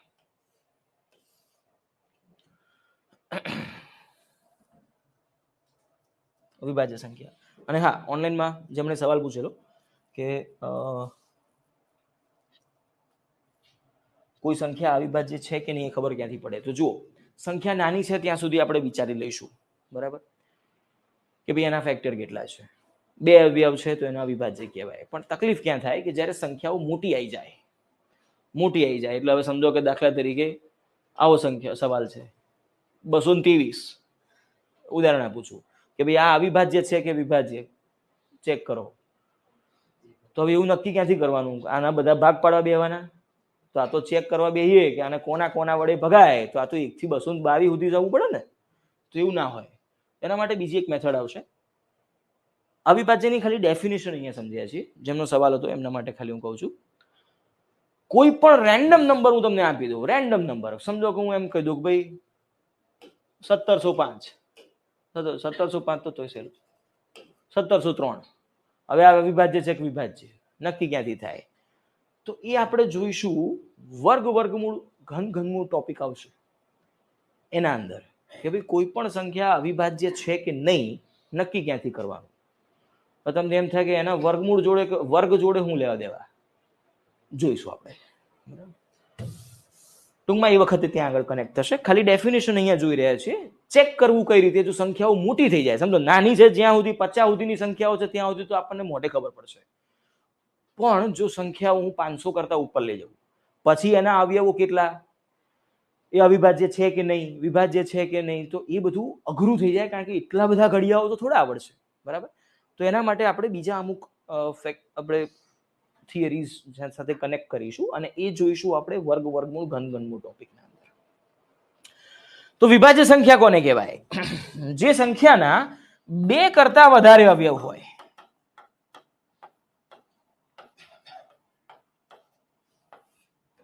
જે સંખ્યાને 2 કરતા વધારે અવયવ હોય એવી સંખ્યાઓને આપણે શું કહીએ છીએ? વિભાજ્ય. સમજો કે 15, તો 15 ના અવયવ કયા કયા થાય? 1, 3, 5, 15. 4 અવયવ થઈ ગયા, 2 કરતા વધી ગયા, શું કહેવાય? વિભાજ્ય. સમજો કે 18, તો 18 ના અવયવ શું થઈ જાય? 1, 2, 3, 6, 9, 18. 2 કરતા અડધો ડઝન થયા, મૂળે 2 કરતા તો વધારે થયા, તો આને શું કહીશું? વિભાજ્ય. બરાબર. આમાંથી એક પ્રશ્ન ક્લાસ 3 ના પેપરમાં એવો પૂછાઈ ગયો કે દરેક વિભાજ્ય સંખ્યાને ઓછામાં ઓછા કેટલા અવયવ હોય? બોલો શું જવાબ આવે? દરેક વિભાજ્ય સંખ્યાને ઓછામાં ઓછા કેટલા અવયવ હોય? 3. આમાં શબ્દોની ગેમ છે, સમજો. 2 કરતા વધુ એટલે મિનિમમ કેટલા કહેવાય? 3 કહેવાય. ખ્યાલ આવ્યો? બીજું 1, યસ દીપેશ બરાબર છે. 1 ના અવયવ કેટલા? 1 ના અવયવ 1 જ, બીજું કઈ નહીં. તો 2 અવયવ હોય તો અવિભાજ્ય કહીશું, 2 કરતા વધુ હોય તો વિભાજ્ય કહીશું, પણ 1 જ અવયવ હોય તો આના માટે એક શબ્દ વપરાય, તટસ્થ સંખ્યા. કેવી સંખ્યા? તટસ્થ સંખ્યા. આને ઘણા પુસ્તકોમાં વિશિષ્ટ પણ કહે છે. બંને શબ્દ સાચા છે. GCRT માં તટસ્થ લખ્યું છે એટલે હું તટસ્થ લખીશ, બરાબર. પણ ઘણા પુસ્તકો વિશિષ્ટ કહે છે, સાચું છે, કશું ખોટું નથી. ન્યુટ્રલ નંબર આને ઇંગ્લિશમાં આપણે કહીશું. તટસ્થ સંખ્યા ના અવિભાજ્ય છે ના વિભાજ્ય છે. હવે સમજો કે હું એમ કહું છું કે x એક બેકી સંખ્યા છે. x એક બેકી સંખ્યા છે. તો જો બેકી સંખ્યા હોય તો આના અવયવ કયા કયા થશે? 1 તો આવશે જ, x તો આવશે જ, અને બેકી છે એનો મતલબ બેકી કહેવાય કોને? જેને 2 થી ભગાતી હોય, તો એના અવયવમાં 2 બી તો આવશે, બરાબર. આના ઉપર પાછા આવીશું આપણે. હું 2 વિધાનો લખું છું હમણાં. જો તમે તમારા રિસન્ટ ટ્રેન્ડ જોયો હોય, યસ, સ્પેસિફિક નંબર બી કહેવાય અને ન્યુટ્રલ બી કહેવાય, પણ આપણે તટસ્થ અથવા તો ન્યુટ્રલ ઉપર હું વધારે ભાર આપું છું. બાકી બંને સાચું છે. સ્પેસિફિક નંબર બી કહી શકાય, નો પ્રોબ્લેમ. પણ GCRT માં તટસ્થ લખ્યું છે એટલે આપણે આને પકડી રાખવું. જો હમણાંનો ટ્રેન્ડ તમે સમજતા હો તો હમણાંના પેપરોમાં હવે બધા વિધાનો વાળા પ્રશ્નો શરૂ થયા છે.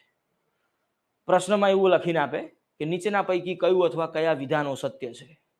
પછી 2 વિધાન આપેલા હોય અને પછી માત્ર 1, માત્ર 2, બંને એક પણ નહીં, આવા બધા ઓપ્શન કરેલા હોય, બરાબર.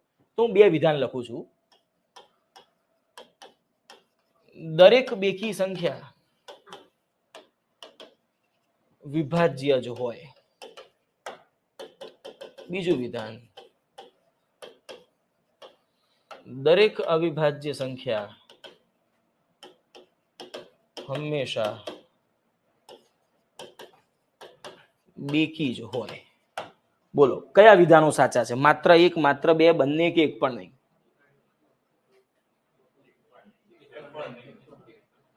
એક પણ નહીં. હમણાં તો જોયું એક્સ બેકી સંખ્યા હોય તો એના અવયવ કયા કયા? 1 x અને 2. તો એ કેવી થઈ ગઈ? વિભાજ્ય. તો દરેક બેકી વિભાજ્ય જ ના હોય. મેં એટલો જ કન્ફ્યુઝ કરવા પહેલા એ વસ્તુ બતાવી હતી. જો કદાચ એ મગજમાં ઘૂસી ગયું તો પાછું અહીંયા બચ્ચર બદલાઈ જાય. જો સંખ્યા જ મારી 2 હોય તો હવે આના અવયવ શું થાય? 1 2. પછી બેકી છે એટલે ફરી 2 એવું થોડું થાય? 1 2 2 2 એમ કેટલા 2 તૂટી જવાય એટલા 2 એવું ના હોય. બરાબર? તો અવયવમાં રિપીટેશન ના હોઈ શકે. તો 2 ના અવયવ કયા કયા છે? 1 અને 2. 2 જ અવયવ થયા. તો આને કેવી કઈ સંખ્યા કહીશું? અવિભાજ્ય. તો અહીંયાથી એક યાદ રાખવાનું કે આ બગડો એ એકમાત્ર બેકી અવિભાજ્ય સંખ્યા છે. બગડો એ એકમાત્ર બેકી અવિભાજ્ય છે. બાકી આને છોડતા બાકીની તમામ બેકી સંખ્યાઓ કેવી હોય? વિભાજ્ય. પણ આ બગડો જે કેવી છે કે જે એકમાત્ર કેવી છે કે જે બેકી બી છે અવિભાજ્ય બી છે. તો જો દરેક બેકી સંખ્યા વિભાજ્ય જ હોય? ના, ખોટું. એક્ઝામ્પલ અહીંયા જ છે. અને બીજું, દરેક અવિભાજ્ય સંખ્યા હંમેશા બેકી જ હોય? ના, ખોટું. અવિભાજ્ય છે છતાંય બેકી જ હોય આવું તો ના છે ને. એકી તો હોય જ શકે ને. સમજો બેકી તો છે પણ આના સિવાય દરેક અવિભાજ્ય સંખ્યા બેકી જ હોય? ના. આ બગડાને છોડતા બાકી બધી તો કેવી હોવાની છે? વિભાજ્ય. તો અવિભાજ્ય સંખ્યાઓ બાકીની બધી સમજો 3 5 7 11 આ બધી કેવી છે? એકી છે. તો આ વિધાન બી શું થશે? ખોટું. બંને વિધાન શું છે? ખોટા. આ જ થિયરીને હજી થોડાક ઉપરના લેવલમાં લઈ જવી હોય તો સવાલ કંઈક આવી રીતે બનાવે. પરસ્પર અવિભાજ્ય સંખ્યા. આના માટે ગુજરાતીમાં બીજો બી એક શબ્દ વપરાય છે, સહ અવિભાજ્ય.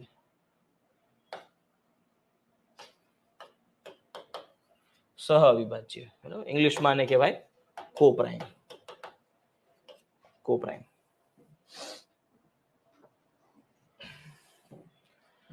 સમજો કે હું 4 ઓપ્શન બનાવું છું.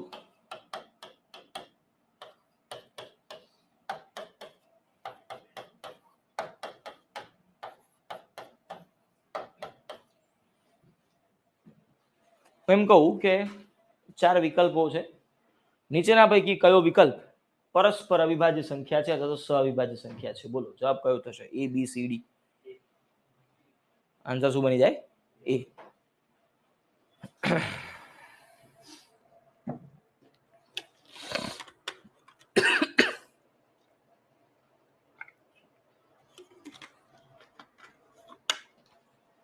આમાં મેક્સિમમ લોકો આ જ ભૂલ કરે, એ જવાબ ટીક કરે. ખોટું છે. જવાબ થવું જોઈએ સી. અને આ ભૂલ કેમ થાય જ એનું કારણ અવિભાજ્ય લખ્યું હતું. આ બધામાંથી અવિભાજ્ય એક જ છે 17. એટલે આ લોચો થઈ જ જાય. આ પ્રોબ્લેમ થઈ જ જાય. બરાબર?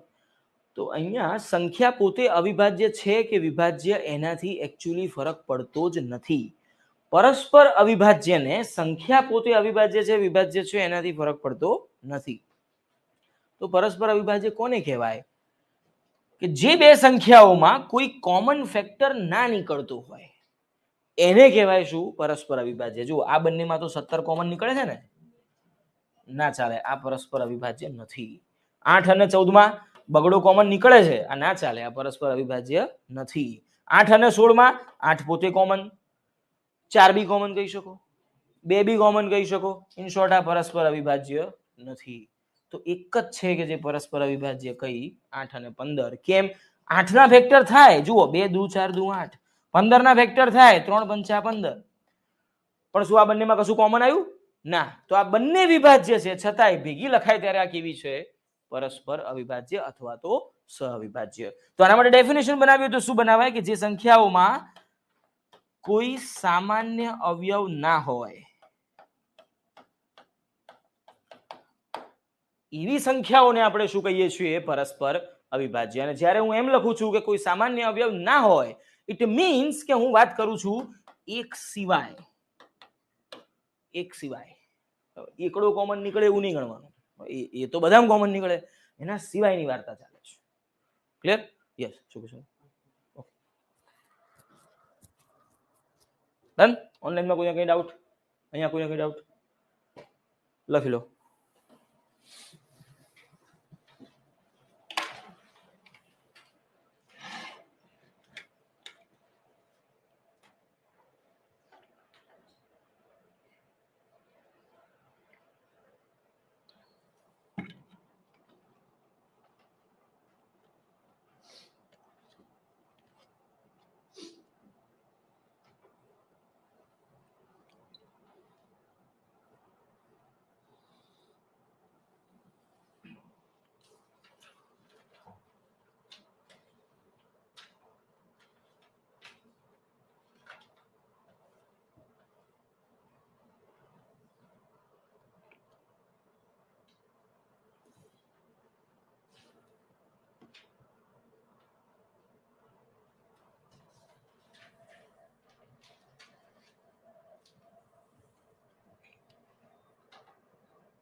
તમારું નામ શું છે દોસ્ત? ગેમિંગ કોર્નર લખીને આવે છે.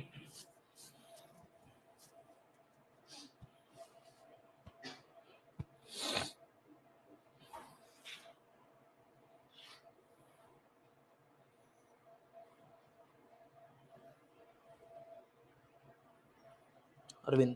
ઓકે.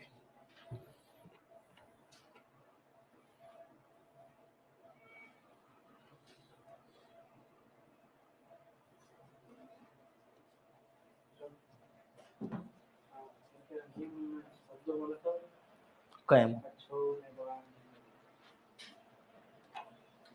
જો શું કર્યું પહેલા એ સમજી લો, પછી એના શબ્દો તમે જાતે જ બનાવી શકશો. જો એના ફેક્ટર્સ લીધા છે, પણ ફેક્ટર કેવા લીધા કે જેના અંદર કશું કોમન ન નીકળતું હોય.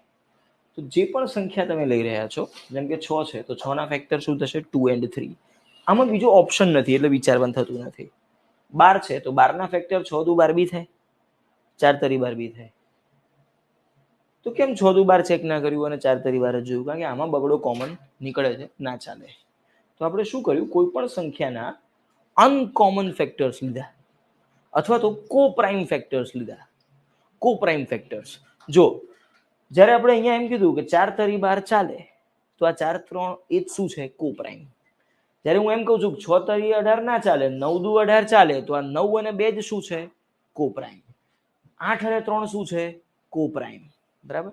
તો તમે મૂળ મુદ્દે કરી શું રહ્યા છો? જે તે સંખ્યાના કો પ્રાઇમ ફેક્ટર્સ લઈ રહ્યા છો. શબ્દો બની ગયા. કોઈ પણ સંખ્યાના પરસ્પર અવિભાજ્ય અવયવમાં એને વહેંચો અને એના વડે ચેક કરો, અથવા તો divide that original number into co-prime factors and check the divisibility rule of those factors.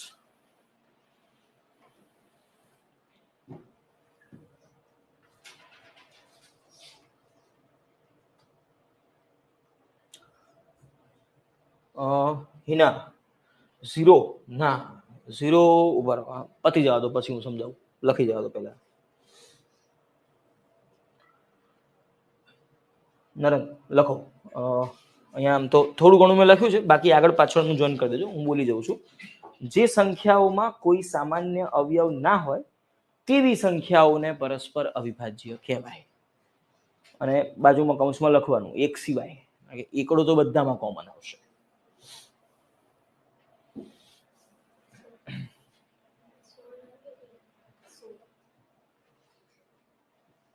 જો એક મિનિટ ઉભા રહેજો. 16 ફેક્ટર્સ નહીં થાય. કેમ નહીં થાય? કારણ કે 16 ફેક્ટર તમે વિચારો, 8 દુ 16 તોય બગડો કોમન, ચોગું 16 તોય ચોગડો કોમન, તો પછી એના ફેક્ટર કઈ રીતે બનાવવા? તો એના માટે રૂલ જ અલગ બને. આ વસ્તુ કોના માટે સાચી બનશે? કે જે સંખ્યાને તમે પ્રાઇમ ફેક્ટર્સમાં ફેરવી શકો છો. 16 નો નિયમ શું બનાવાય? જો આમ તો એની જરૂર નથી પડતી એટલા માટે મેં લીધો નથી. જો શું થાય, અહીંયા જ્યારે હું આ લખું છું ને, છેલ્લો 1 અંક, છેલ્લો 2 અંક, છેલ્લો 3 અંક, તો આ ખરેખર શું છે ખબર છે? આ ક્યાંથી બન્યા નિયમ? તો 2 નો નિયમ છેલ્લો 1 આંકડો, આ 2 ની 1 ઘાત છે. 2 એટલે શું? 2 ની 1 ઘાત, તો મેં 1 અંક જોયો. 4 એટલે શું? 2 ની 2 ઘાત, તો હું છેલ્લા 2 આંકડા જોઉં છું. 8 એટલે શું? 2 ની 3 ઘાત, તો હું છેલ્લા 3 આંકડા જોઉં છું. પેટર્ન સમજાઈ? તો 16 એટલે શું? 2 ની 4 ઘાત, તો ખાલી લાસ્ટ 4 ડિજિટ્સ જુઓ.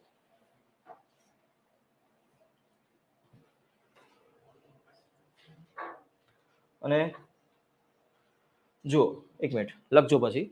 હિના, એ તમારો ક્વેશ્ચન હતો, 0 ને કેવી સંખ્યા કહેવાય?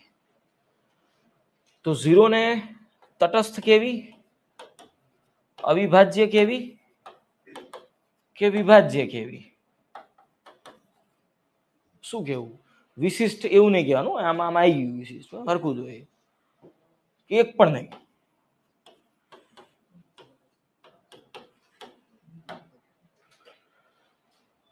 જીરો ને શું કેવું? અહીંયા એક કોન્ટ્રોવર્સી છે. કોન્ટ્રોવર્સી એટલા માટે હું સમજાવું. પહેલા તો 0 ને ખરેખર કહેવાવી શું જોઈએ એ સમજીએ. આપણે વિભાજ્યતા અને અવિભાજ્યતાની વ્યાખ્યા શું કરીએ છીએ સમજો. અવિભાજ્ય અને વિભાજ્ય હોવાની વ્યાખ્યા શું કરીએ છીએ? કે જે સંખ્યાને મોર ધેન 1 ફેક્ટર્સ છે, અવયવ છે, મોર ધેન 2 ફેક્ટર્સ છે, એને આપણે શું કહીએ છીએ? વિભાજ્ય. બરાબર?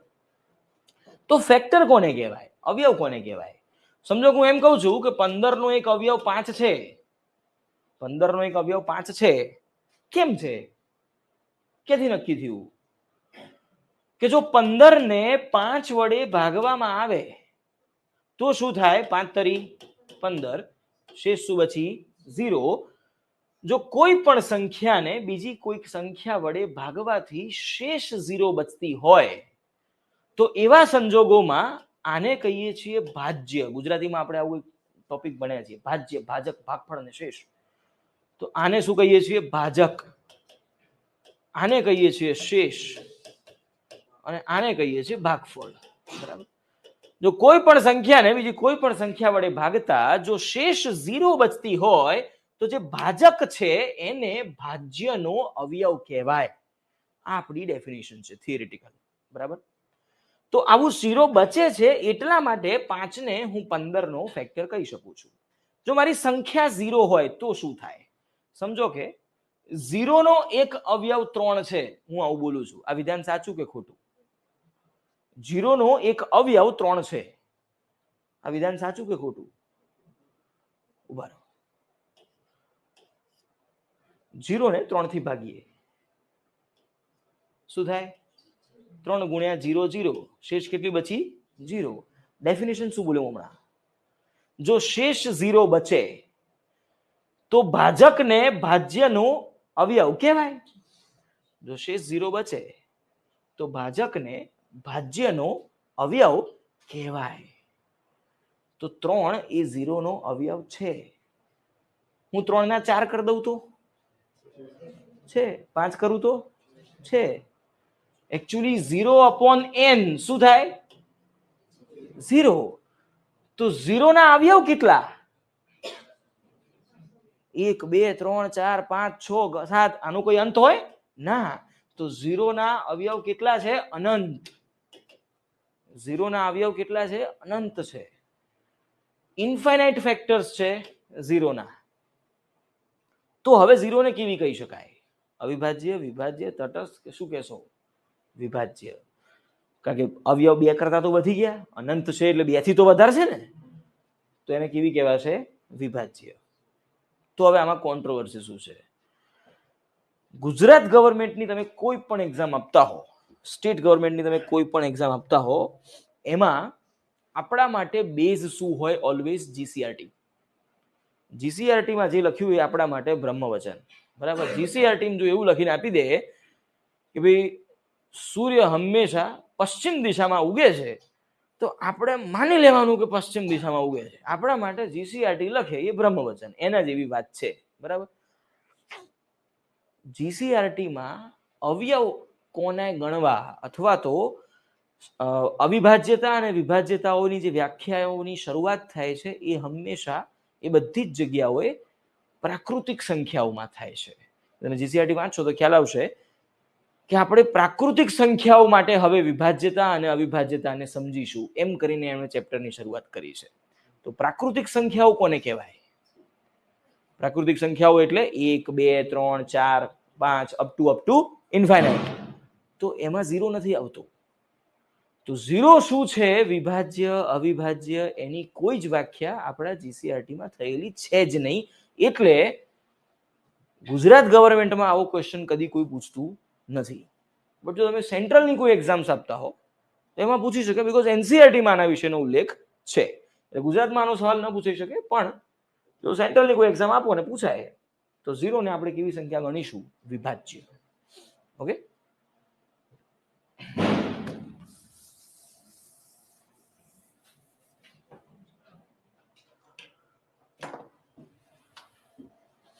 તમારે વચ્ચે બ્રેક હોય છે હમણાં કે સળંગ હોય છે? બ્રેક કેટલા વાગે પાછું? 6:30. તો બ્રેક લઈએ, લખી લેજો, લખીને બ્રેક 6:30 કન્ટિન્યુ કરી.